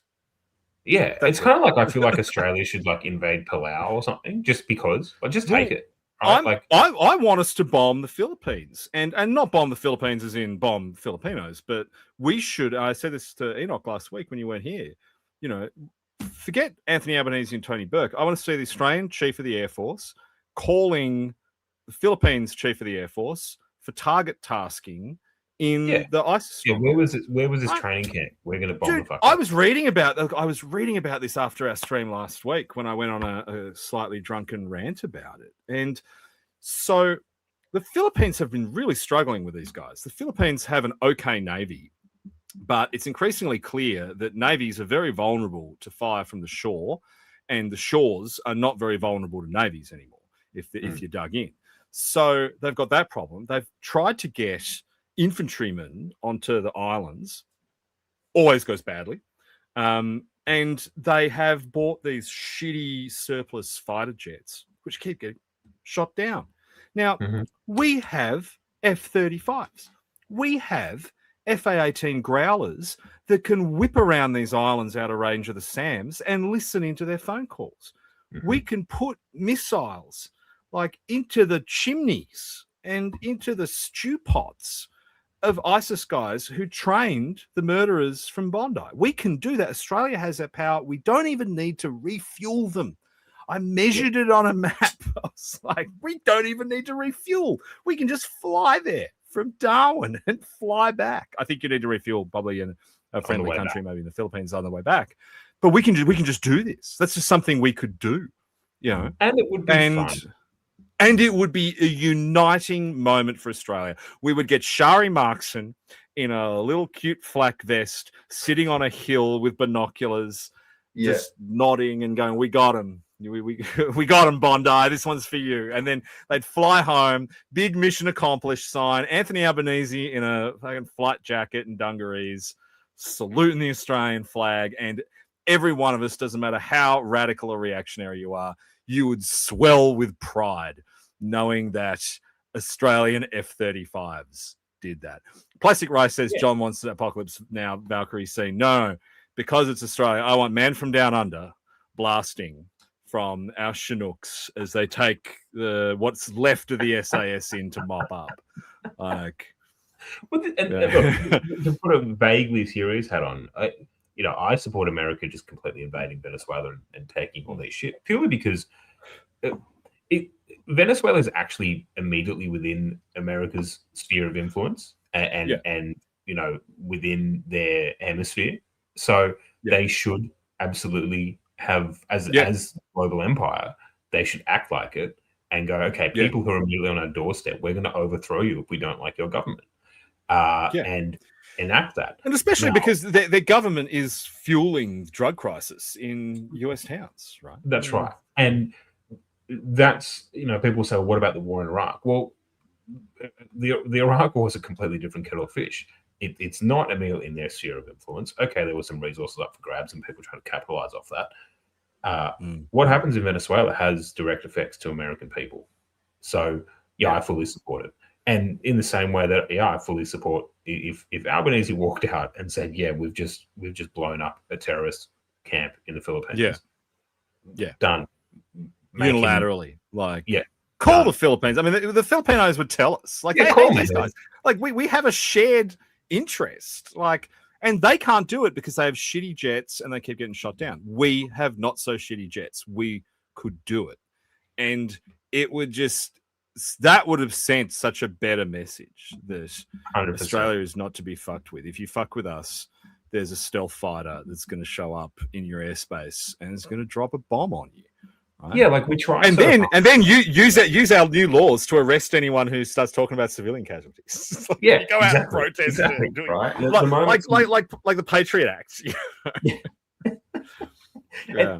I mean, we try so hard to be like seen on the global stage by signing. Yeah, I mean, do you want to be that? That's the lesson, right? If you want to be seen on the global stage, blow something up.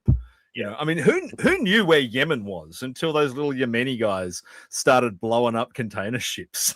Right now, everyone knows where Yemen is. Yeah, exactly.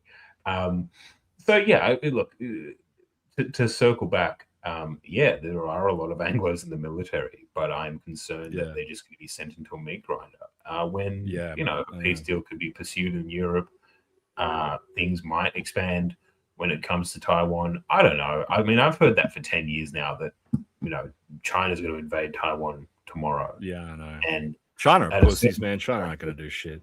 Well, they can just engage in like gunboat diplomacy, like America does, right? You just surround them and then say, okay, we want you to abide by X, Y, Z, and then it's job done. Tommy Drown Under. No, you finish. Yeah, you don't need a ground war in order to achieve that outcome. Yeah. Tommy Drown Under just said, "Remember how proud Aussies were when we went into East Timor?" Exactly. It was East Timor, right? It was like I remember that, and people were pumped. We were jacked up about just freeing East Timor. Huge mistake, as it turned out. I think in hindsight, maybe it didn't work out so good. Probably leave the Indonesians there because we just got communists and a bunch of ABC journalists stopping us from getting our gas. Like, imagine how good gas prices would have been if not for the ABC. We would, and the incompetence of ACES to get caught bugging the phones. Right? We could have cheap East Timorese gas. Taryn says Sandline did nothing wrong. I will die on that hill. That's a hill we're all going to die on. These guys crack me up. Yeah, I know. We have great fans. Thank you so much for being with us through this exciting journey of Stream of Consciousness 2025. Absolutely. We still don't know what's happening in New South Wales. It sounds like they're going to go on. Oh, no, Taylor messaged me because I was trying to get Taylor to come on the show, but he bailed out. He said Sloan's directed the Libs not to obstruct in any way. So Lib plus Labor, no amendments. The whole tranche is passing. Really? No amendments, just straight through. No amendments. They're just going straight through. Look, I spoke to some New South Wales guys late last night, and I do kind of appreciate their position on it. It's actually it's a rare. I don't want to say smart move because these guys are smart guys, but their view is if there's a problem with it, get the courts to decide. which is kind of a good admission that we're all dumb, and the Parliament of New South Wales is no longer a place to litigate a constitutional argument anymore. Like, we can't be trusted with that, so we're going to pass the laws, and then they'll go to the High Court, because I think that those freaks, the civil liberties and the pro-Palestine guys, they've already mooted a referral to the High Court. So, and it's 50-50 though. It's actually 50-50 in the High Court. Everyone forgets this about New South Wales. So New South Wales is the origin of what we now say, without understanding the particulars of it, is the origin of our right to political communication, right? And it comes from New South Wales government versus Unions New South Wales, and it was over the time Barry O'Farrell cracked the shits with the unions, and he banned them from donating to election campaigns because he was still sore from the 2007 Your Rights at Work campaign. They spent a lot of money in 2011 to save Christian Keneally's sinking ship, so he said, fuck you, we're going to ban and cap union donations. The unions took it to the High Court. The High Court confirmed like this explicit right to political communication. And that's the case that always gets cited, even though it was about political donations. It canvasses the whole thing. That's the origin point. But what fewer people realize is that about 2 years after that, and if there's any New South Wales Lib guys in the chat, you might be able to remember this property developer's name, because I cannot remember his name. But he was one of the notorious ICAC ones, actually from the ICAC case I was involved in, so I should probably remember his name. But he took the New South Wales government to the High Court over the ban on developer donations, because prior to the union ban, donations from property developers were also banned. And he lost. And the High Court determined that whilst yes, you do have an implicit right to political communication, there can be an overriding public interest against it. And in the case of property developers manipulating politicians through donations, that was an overriding public interest. So he failed. That case failed. And that's why in New South Wales today, property developers are still banned from donating at elections. Because of that, my view is that these guys could go, a UKR Watcher got it. It's Jeff McCloy. It was Jeff McCloy was a property developer. Thank you. I think it's 50-50. I think there's a very good chance the High Court looks at these laws and says, well, there's an overriding public interest against freedom of speech for protests or freedom of speech for wherever, because social cohesion, modern Australia, whatever. That could very well be the case. Right. That's even if it like sails, through Parliament, sails through the courts, gets enacted, I always want to try and find some kind of white pill here, because otherwise, what's the point? You just kind of give up. Yeah, and I know. We were talking about it in one of the group chats, and I think it was Breast Milk Enjoyer, great name. Yeah, I know. And also a way bigger internet celebrity than either of us. We should know. Yeah, everyone, if you're not following Breast Milk Enjoyer, you should. Yeah. Whoa, he was saying, in the past, de facto censorship helped raise the level of discourse, because you needed to meet a basic IQ and mental stability floor to pass, and not get pinned by retarded cops with an And I think that's what you're going to see is that you're going to see a lot of what the resurgent right advocated for anyway, but at a higher level, right? So in one of my abortive Substacks this week, I started writing something very similar to that, which is, I started with the point that if you look prior to the kind of National Socialist Reformation in 2015, what were the three places you were most likely to find neo-Nazis in the world? And the answer was Germany, Russia, and the US prison system. The three places that were trying to control it. Swastika is banned in Russia and Germany. Everything's banned in prisons, and yet these are the places where you're most likely to find them. The crackdowns never work.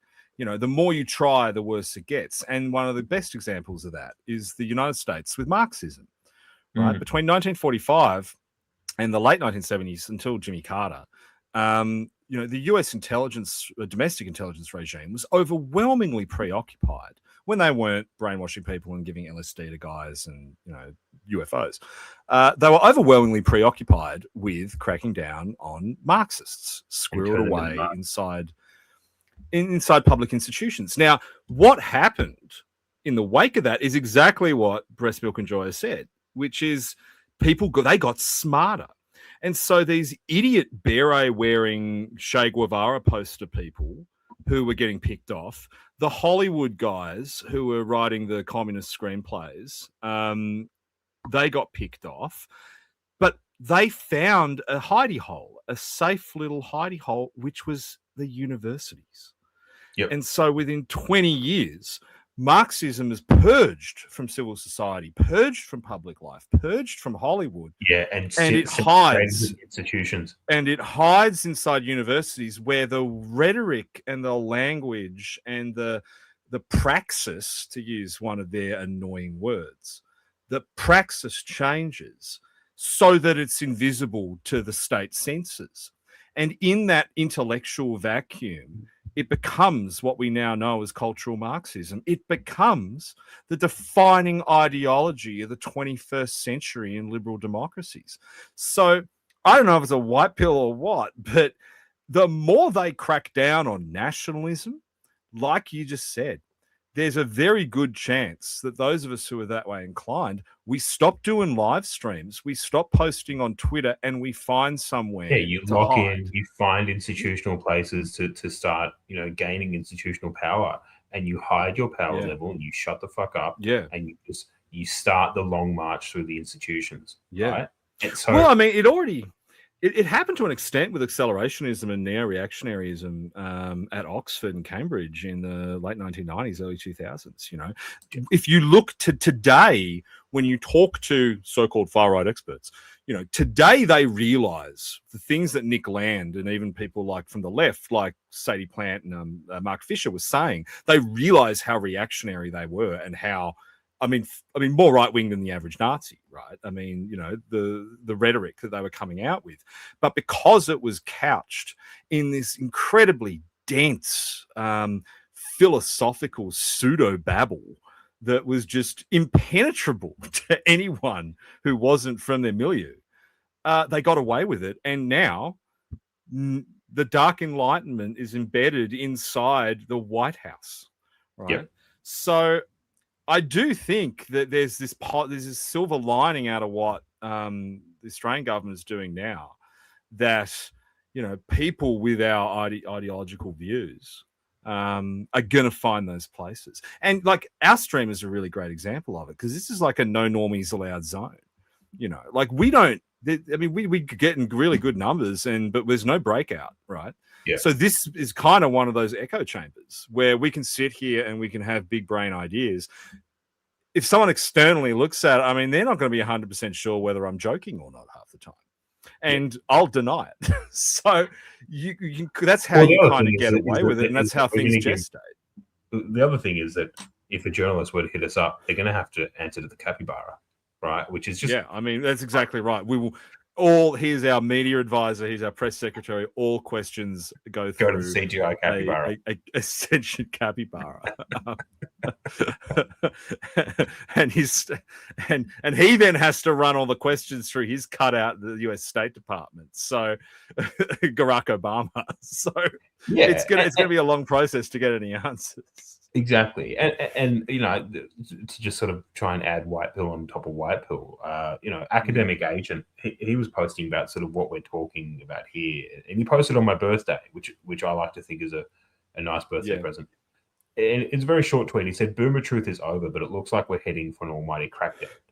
It'll pass. There's nothing they can do. The prison was in the mind and now it's gone." And he's right. Yeah. Is that all of this is reactionary from an establishment that knows it's losing control, and it's not going to work, right? Like, okay, sure, maybe, as you said, live streams might get taken down, or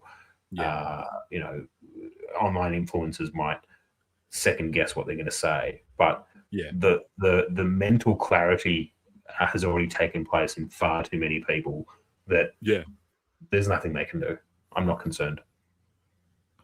Yeah. Taran Angove says, how do you decide when to not hide your power level and risk getting fired? Well, putting on my Sam Hyde men's life advice hat, you've got to not be at risk of getting fired, dude. And just get off the wage cuck chair, like get out from under it. It's the only option, and recalibrate your life to not have to worry about getting fired. Right? I mean, I worry about losing clients and stuff sometimes, but it hasn't happened yet. Probably will at some point, but I'm sure you can't. But the flip side of that is I probably would have lost them anyway because I would have opened my mouth over beers at some point. So like, yeah. The best thing that you can do is how do I explain this? I kind of like treat it the same way as I used to treat asking chicks out when I was in my 20s. I'm already not dating that person, so if I ask them, they say no, I'm not lost anything. And it's the same thing with business. Yeah, okay, you might lose a client because you've got certain views. Who gives a fuck? That kid I encouraged everyone to follow earlier in the year, Lee Kuan Yew, respecter, on Twitter. He posted a really interesting blog post earlier today. I don't know who wrote it. I was just skimming it. It was called the United 93 election. And it was someone using like the United 90, was it American Airlines? Oh no, United 93, the 9/11 plane, as like a metaphor for why. Well, the game theory is you just storm the cockpit, right? The plane's going to crash anyway, so you might as well storm the cockpit. What's the worst that can happen? You get the controls and you find out you can't fly it. Nothing of value is lost. I mean, that's kind of where we're at, I think, politically. It's not like we can get worse. Oh, it can get worse, but it can always get worse. But these things, just like what you were saying when it came to Islamic immigration, these things happen little by little and then all at once. And Christopher Hitchens has spoken about this in the past, where he said, the biggest misnomer that conservatives have is that they think that Marxists and communists are these crazy radicals, and the crazy radicals they see on the street with weird colored hair screaming about trans rights and Gaza or something like that, that they're representative. No, most of them actually wear suits that are called Keir Starmer, right? Yeah. So they've managed to hide their power level for decades and incrementally change things until they get to a point where they have enough critical mass that they don't need to anymore, right? And you can have someone like Chris Minns say, you don't get freedom of speech because of multiculturalism, and just outright say it like that.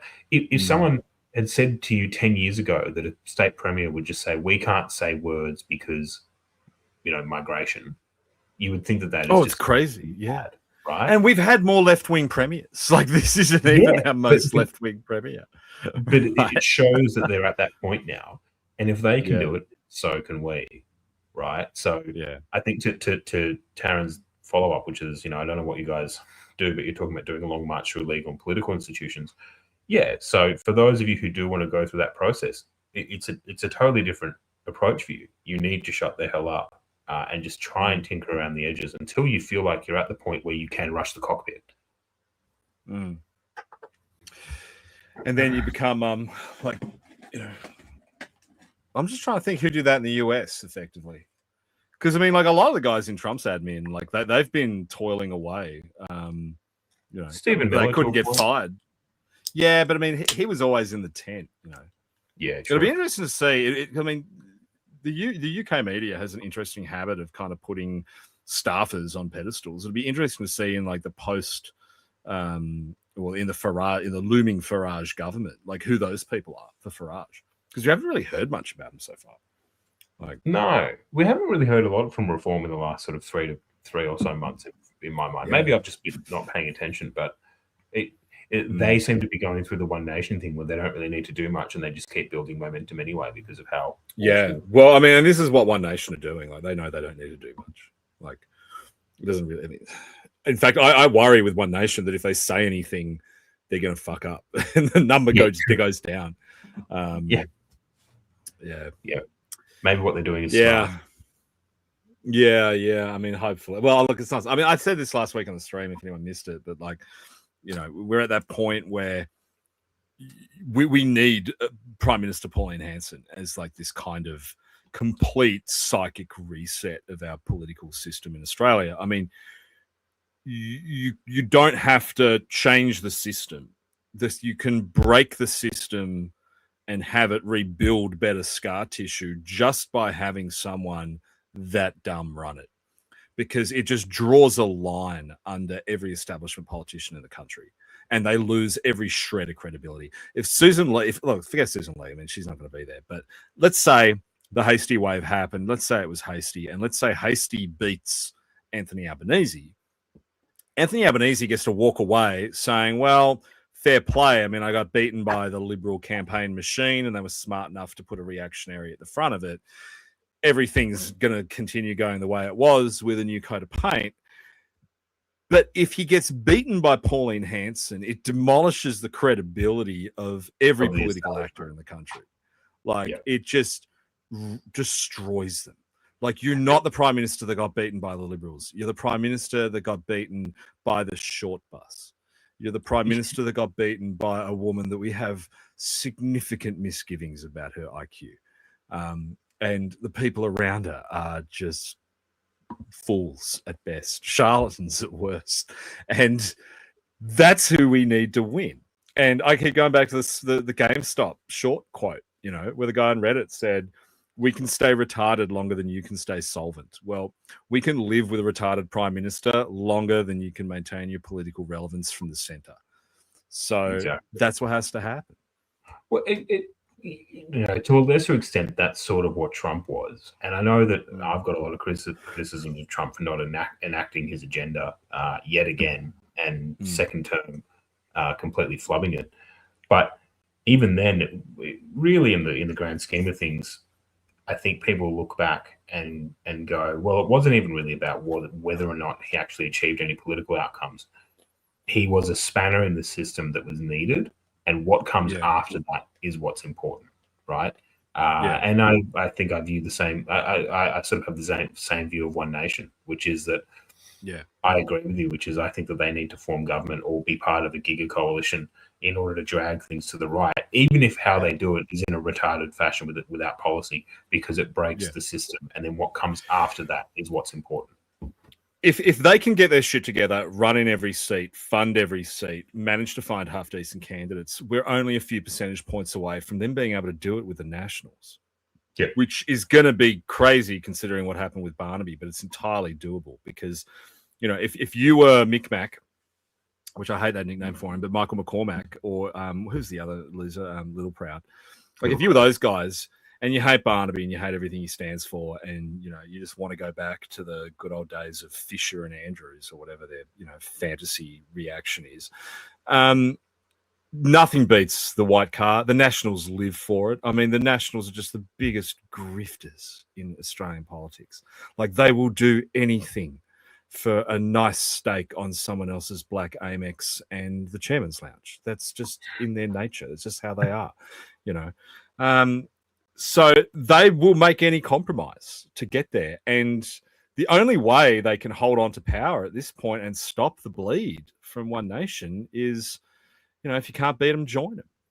And I can see this scenario where the National Party just, well, apart from a few like moderate hangers on, the Pink Nats or whatever they're calling their left faction nowadays, the majority of them may just carve off and form a new coalition with One Nation.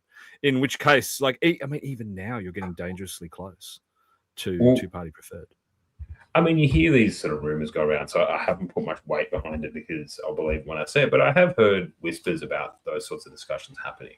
And I don't know how credible they are at this stage, or if it's just people, you know, imagining things and then talking. But it's like with Barnaby himself, you know, it's like, I mean, One Nation is just kind of memeing this stuff into existence. I mean, I was told pretty succinctly months ago that the whole Barnaby jumping to One Nation thing was confected, and it was a misunderstanding that snowballed into reality. You know, I mean, how many more times is that happening? And especially when their poll numbers are going up, right? I mean, these guys have made dumber decisions than, you know, and they're probably thinking there's a first mover advantage as well. I mean, remember in 2019 when like Christopher Pyne and Chobo both quit because they were so certain that they were going to lose? I mean, that's got to be memory hold. To me, that was like one of the funniest things that ever happened in politics, was those two guys go, oh yeah, we're definitely going to lose. And then they won. Which also hilariously triggered the whole Brittany Higgins saga. Like, if Chobo hadn't quit, Brittany Higgins wouldn't have gone to Linda Reynolds' office. So like, Chobo and Pyne being morons kind of created modern Australian politics. I like the idea of Christopher Pyne being ultimately responsible for all of that. Yeah, I know. Like, you can just imagine Pine, because I mean, Chobo was just a mong of a bloke. Like Pine, he's an annoying. You say what you want. He's a smart operator. He's reasonably smart. So I just have this image in my head of them in a lift where Pine's going, "Now, Stephen, I'm leaving. I think you should come with me. These guys are never going to win. They're never going to win. And I'm going to start a defense contracting agency. You can work for me. It'll be great, Stephen. Let's go." And then he leaves, and then he just starts like the annus horribilis for Australian conservatism, and like puts that conversation in the lift, somehow like puts the bullet into the Liberal Party. That's where it all starts. We have to clip that impression. That was. I don't think that's a first. I do Christopher Pine impersonations occasionally. My favorite Christopher Pine story was one of my first ever budgets. I was working in Canberra for, and I was really junior, and so I just went wherever people told me, and we were going to a party for Christopher because his wife had said they were going to have a baby, and she just found out that day, and she was telling people, and so they were going to do like a surprise party for them. And so Chris walks in from the chamber, and it's like an impromptu baby shower, and Chris goes, "I don't know how it happened. We must have shared a towel."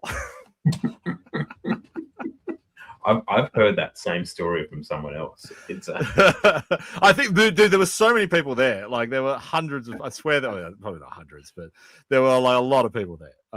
So yeah, you would have heard that from people before. But Christopher Pine was a funny guy. We should have a special episode of Sock where it's just me doing accents, like doing like Jewish property. Johnny, what's with these Jews? You got the strangest Jews I've ever seen, Johnny.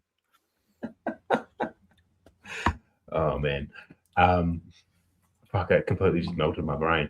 Yeah, look, we should try and bring it back to the core thing.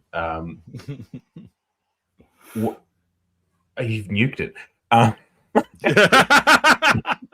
Do you want to tell another funny story about that property developer? I probably have a few. Yeah, look,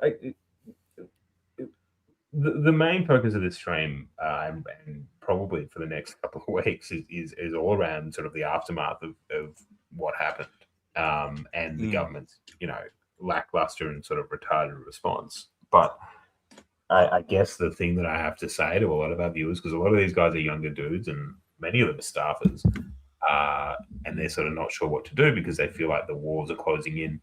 They're not. Yes. Yeah. Someone, as I said, someone with a profile picture of a bombed out XR6 Falcon is going to get pinned, and we're all going to be outraged. And then we're going to read that out. He said, "Yeah, let's burn people's faces apart," or something like that, right? Yeah. And they're going to go after those people. And yes, Labor are trying to flex their power against the right, but I don't think it's going to work.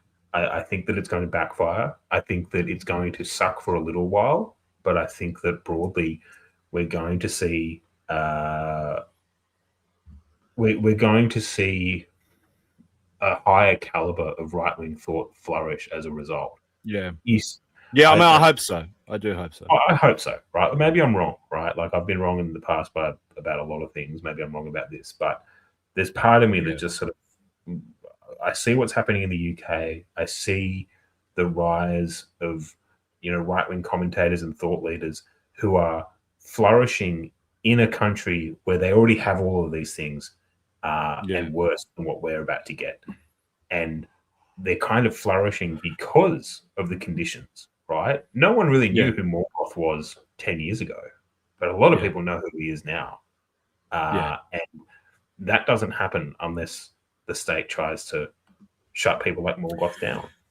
But there's a lesson in there for us, which is like, if you look at the guys who are flourishing out of the UK, like there's a level of intellectual sophistication that we are just sorely lacking here, like sorely lacking. And like even we don't, we're guilty of it too. Like, I mean, we don't post slop, but like we do like obviously dumb things down for people. Like I don't do it on my Substack, but it's my fucking Substack. Like I got 20 fucking paid subscribers on it. Like it's not like I'm I have a massive audience. But if someone said to me, those guys just don't dumb it down, and it's that very like with Dunkley Krupke and my favorite Bovril, who's like one of my favorite UK posters. Like there is this just like deliberate kind of no, fuck you. This is going to be high. It's highbrow, like it's highbrow humor, like. And if you don't get it, you can fuck off. You're a fucking peasant. But because it's highbrow, it's almost impossible for even the UK, who wants to throw everyone in prison, who's to the right of Osama. It's hard for them to even do that. So you are getting this explosion of high end right wing thought out of the UK. Yeah, it's beautiful to see, and I think it'll happen here. Yeah. And I dumb things down a lot. I dropped out of high school. I'm about as uneducated as it comes, right?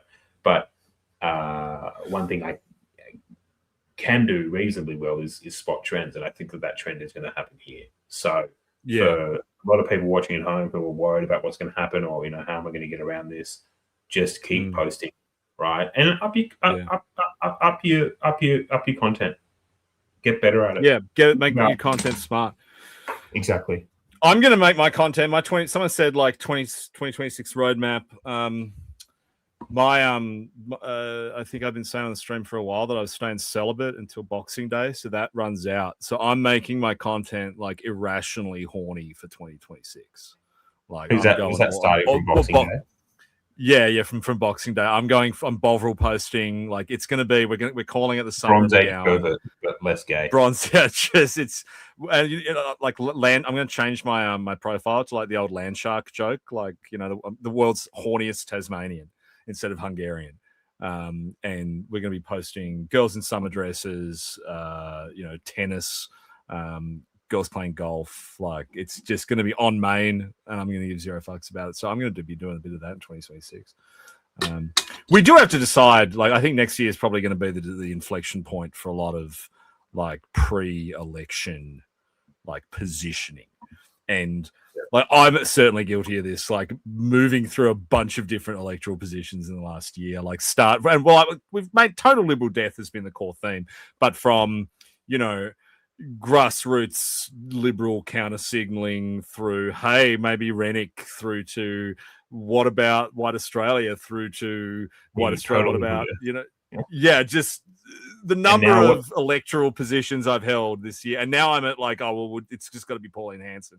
Like, I think now it's like Pauline and never stop posting. That's kind of like, that's the advice. Yeah, I think you're right. I mean, we got total liberal death. Yeah, we got total liberal death. I mean, if we achieve one thing this year, I mean, the history books will show stream of consciousness, an obscure weekly live stream managed to destroy the Liberal Party. The other thing we want to do in 2026, because someone just mentioned her in the chat, is we want to get Selena on. We want to have Selena's first ever live stream appearance. We want to do that. We're trying to get Jordan Knight on. He's sort of had, I saw some people picking up again, sort of saying, "Oh, where's he going now? Jordan? He's writing for Sky, and how dare he and stuff." People need to lock in, guys. It's good, dude. People like Jordan lock in and start, getting into, like we were saying, marching through the institutions. Yeah. Sock Pack 2026. That's crazy. Let's do it. Let's do it. Pack. Yeah. Man, I've run a few conferences. You can do them. We could do it. Yeah, just us. Like, what did Fuentes call his? Didn't Fuentes do a? Oh yeah, AFPAC. AFPAC, yeah. America First Pack. Yeah. Let's do it. We should do it next year. I don't know. We've got Australia Day coming up. Australia Day's going to be huge. Yeah. Yeah. I heard, I don't know if it was you, but someone was saying that Mins might try and prevent March for Australia going ahead on the 26th. Yeah. I think he's openly said that. I think he's openly said he wants to prevent it going ahead. Yeah. It's not a march. Well, but that's what I've been saying, man. I just don't like the idea of making it into a political event. Like, it's not the point. I mean, you know, everyone posts these like return memes and, you know, we have to go back. No one was making Australia Day a political event in the 70s, 80s, and 90s. It was a social event. You get together with your friends and loved ones, you smash drinks, and you eat snags and prawns. You know, I don't see the value in making it into a political event. Same with Anzac Day. Yeah. You know, we need our own kind of political festival. You know, we need something, an alternative to that. I mean, look, the way things... Party. Agreed. 100%. Yeah, it just should be a party, man. Like, it's just, that's what it should be. Like, it should be girls in bikinis and, you know, that's huge party vibe. Yeah, that's what we want for Australia Day. But I don't know. I mean, by the time everyone gets their shit together, and by the time we see what the kind of level of enforcement is going to be on these new laws and how chaotic it's going to be, I mean, we'll probably be halfway through the year. We could just make August 31 the annual, Australian Day of the Australian Right. I mean, Labor have Labor Day, So, I mean, that's probably something we could think about doing. Just make us August 31 the day when it all began. Make that, Australian re-migration day. Yeah, exactly. No, I think you're right. And as evidenced by the latest march for generic feelings that happened the other day, which no one knew about. Oh, God, yeah. We got to get into that. We got to canvass that at the end. There's that is perfect. We've been saying for a while, and we've been trying to warn people, and people don't freaking listen. And I really hope that they do one day. People are getting march fatigue. The first march was a banger. The second was a little bit smaller. After that, stop. Do something different. I'm getting Monica Schmidt post-march media interview fatigue. Which it's just the best event I've ever done. The best one. It was the energy. The energy was amazing, you guys. Like the first time was funny. It's not as funny anymore. Monica Schmidt. I got Schmidt fatigue. Yeah, it's a Schmidt show. There were only 5 street Schmitters at the and the last one was so much worse. And the crazy thing is, like, I don't like to fed jacket people. I've been in trouble for that before, but there is something iffy about her. Like, how does she keep getting all these big names? Like, now, she's got Avi at hers. She's got Pauline. She's got Barnaby. Like, yeah. I mean, look, I'm a pretty conspiratorial guy. Give me a couple of beers and I'll wax lyrical about the Lithgow Panther, right? But Penrith, dude, Penrith Panther. Yeah, well, no, mate. I guess actually you're right. I guess it's kind of north. This could be in Lithgow. Yeah, they've seen Panthers in Lithgow. It's a thing. I believe it. I think it's literally as simple as Avi and her became pretty close during the COVID stuff, and he's thrown her a bone, right? Because he's obviously seen the resurgent sort of Australia First right that's come out of March for Australia, and he's seen what he perceives to be the ugly sides of that. And Monica's come along and said, okay, well, I'm going to do one, but normie. And I reckon he's thrown her a bone and, hit up Tommy Robinson and say, hey, can you jump on a live stream and say nothing? I mean, because that's the thing. There's no key message out of it. There's no policy takeaway. There's no politics. David Dean saying that her partner was that's long-time friends. Well, that might be it as well, right? Yeah. Look, those guys, they suck. I mean, they're funny lolcows, but, can't get too distracted by them. Because the problem with them is they keep watering down the message on immigration, right? Because it is so easy to get distracted. I mean, look at tonight, right? I mean, we've canvassed a lot of stuff. We've gone light on immigration tonight. Like, because when you talk about this stuff, when you get into freedom of speech, when you get into the generic government incompetence, when you get into everything else that's going on, the terrorisms and my subsequent desire to bomb the Philippines, then you end up getting distracted from the core message, which is an end to mass migration, which is what we've been saying all along. Yeah. Guns is a distraction from it, as I've been saying from day one. Yeah. But, so that's all these guys are doing is just distracting us. It's all a sideshow, right? At the end of the day, the ask from us is pretty simple, which is we have too many strangers here, and a lot of them need to go, and we need to stop bringing more in.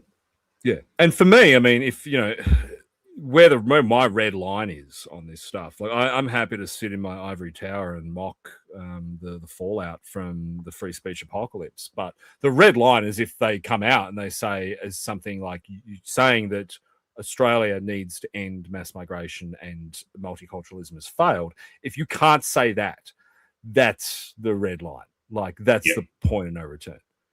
Because I mean, things you would sit in a prison cell for. Like I'd sit in a prison cell for my right to say that this country is being destroyed by mass migration.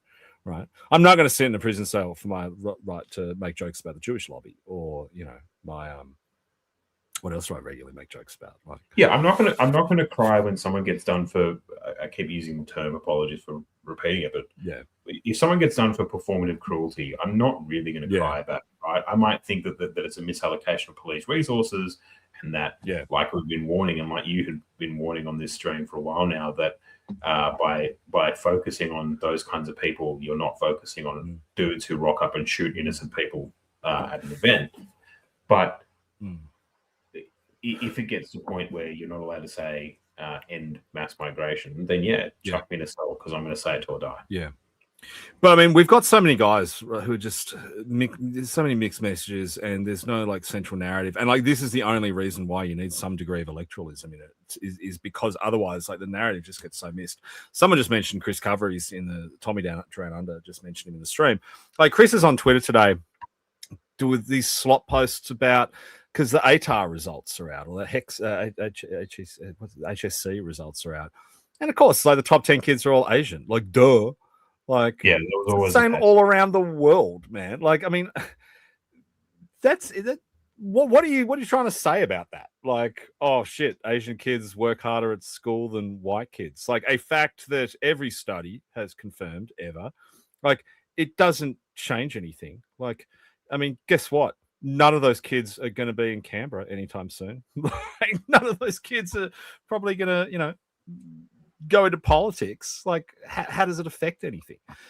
That's a great example of where the message on like multiculturalism just gets massively mixed up, because the problem is not Asian kids doing really well on their ATARs. The problem is the kids with machetes, man. Like, the ones who are doing really poorly on their ATARs. It's the guys with guns. It's the Uber drivers that talk to themselves while they drive. I mean, I know that doesn't seem quite as bad, but it just really irritates me as someone has to get Ubers a lot. Like, don't water down the core message of just picking on every single thing. Especially not when some of these guys just kind of exist in the world and don't do anything. Like Australia is at the end of the day in Asia. Like we are always going to have a degree of integration with Asia. The question is, for this group of people that don't want that don't want citizenship, that the numbers bear this out. Like they overwhelmingly don't want citizenship. They just want permanent residency. Is how do we kind of force integration into the economy? Because assimilation with them is not a huge problem. I mean, with some very borderline exceptions, like by and large, I mean, if you're getting a 99 on your ATAR, I don't think you're going to have a problem assimilating. Like, I think you might be okay. So the problem is then, well, are you exploiting? I don't think anyone's really had much of a problem with like Koreans living down the street, right? Like, okay, yeah, I know, right? But this is this becomes the, and like, I mean, this is one of the only problems that have emerged because of social media is like the appetite for clicks and the fact that you get the most clicks from the dumbest stuff. That's an issue, and the more that happens to stop that. We've got to stop slop posting, guys. Yeah, we got to stop slop posting, guys. No slop. We haven't, I mean, thankfully, I mean, and like we keep saying, like the journey of SOC is the journey of realizing the average IQ of the Australian right winger. So thankfully, we don't see much AI slop in Australia because like the intellectual barrier of entry of producing the AI slop is still far too high. So you're still just seeing like Facebook boomer MS Paint edits, which that's one of the only saving graces. My mouth is not a bakery. I don't sugarcoat anything. If you want to hear what I have to say, I'll say it. Taylor Martin actually had a great line today in Parliament. He said, "We don't need a gun buyback. We need a flyback." and which was great. But like then as soon as he said it, I just immediately saw like the sloppiest meme that someone has done on like Gen 2 ChatGPT. Like yeah, they like put fire graphics behind him and shit. And it's like, okay. Yeah, it's got like a guy in a kefir and an AK-47. I'll send it to you. Yeah. Yeah. Oh man. Look, we always try and cap off with something good. And I think this stream is slowly growing. We're going to have to take it more seriously at some point. So one of the one of the things we've been thinking about in the New Year's is separate to Sockfest or Sockpack. We might try and do a proper studio. So we'll see how that goes. Yeah. There is an opportunity to have some free space from a family member of mine to use that space and turn it into a studio, which is good. But we'll see, because it would be good to up the, content quality and maybe the posting schedule and all that kind of stuff. Because and make some little clips and stuff, and get some more guests. Yeah, we've been lazy with the guests. Like because we kind of do it on Tuesday morning. Like we don't really do much with it on. Yeah, we kind of just send them a message on X and be like, "Want to jump on the stream?"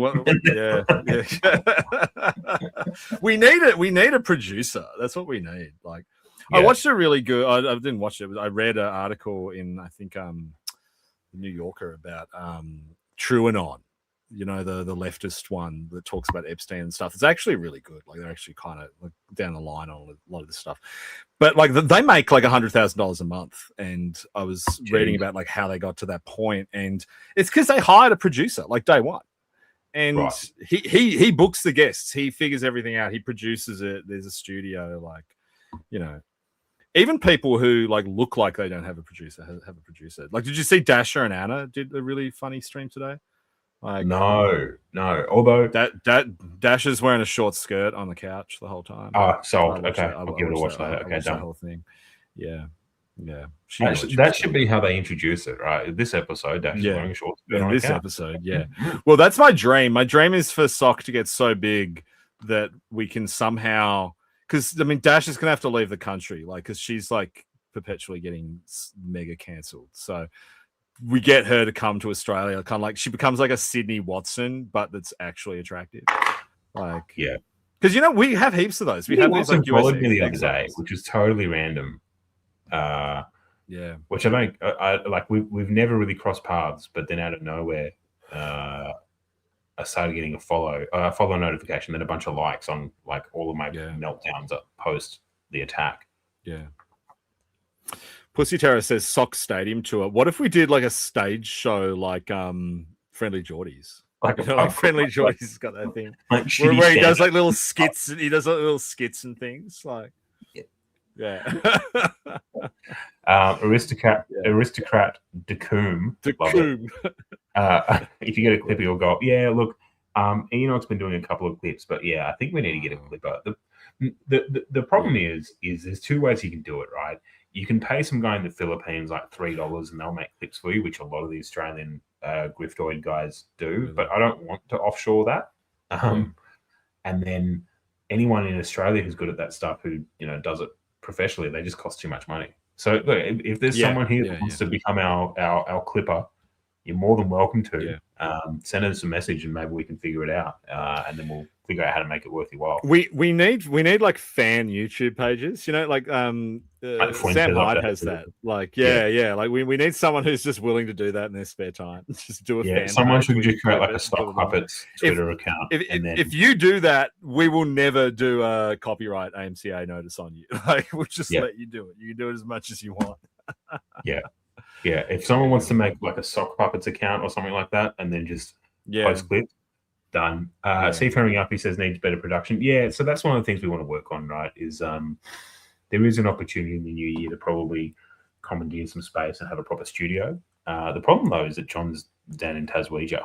So, and with the law being the way it is, I'm not changing anytime soon. Plus, like economically, it's great down here. I'd actually encourage you all to come down here because Tasmania's going off, man. There's heaps of stuff going on. Yeah, except that your crayfish are being stolen.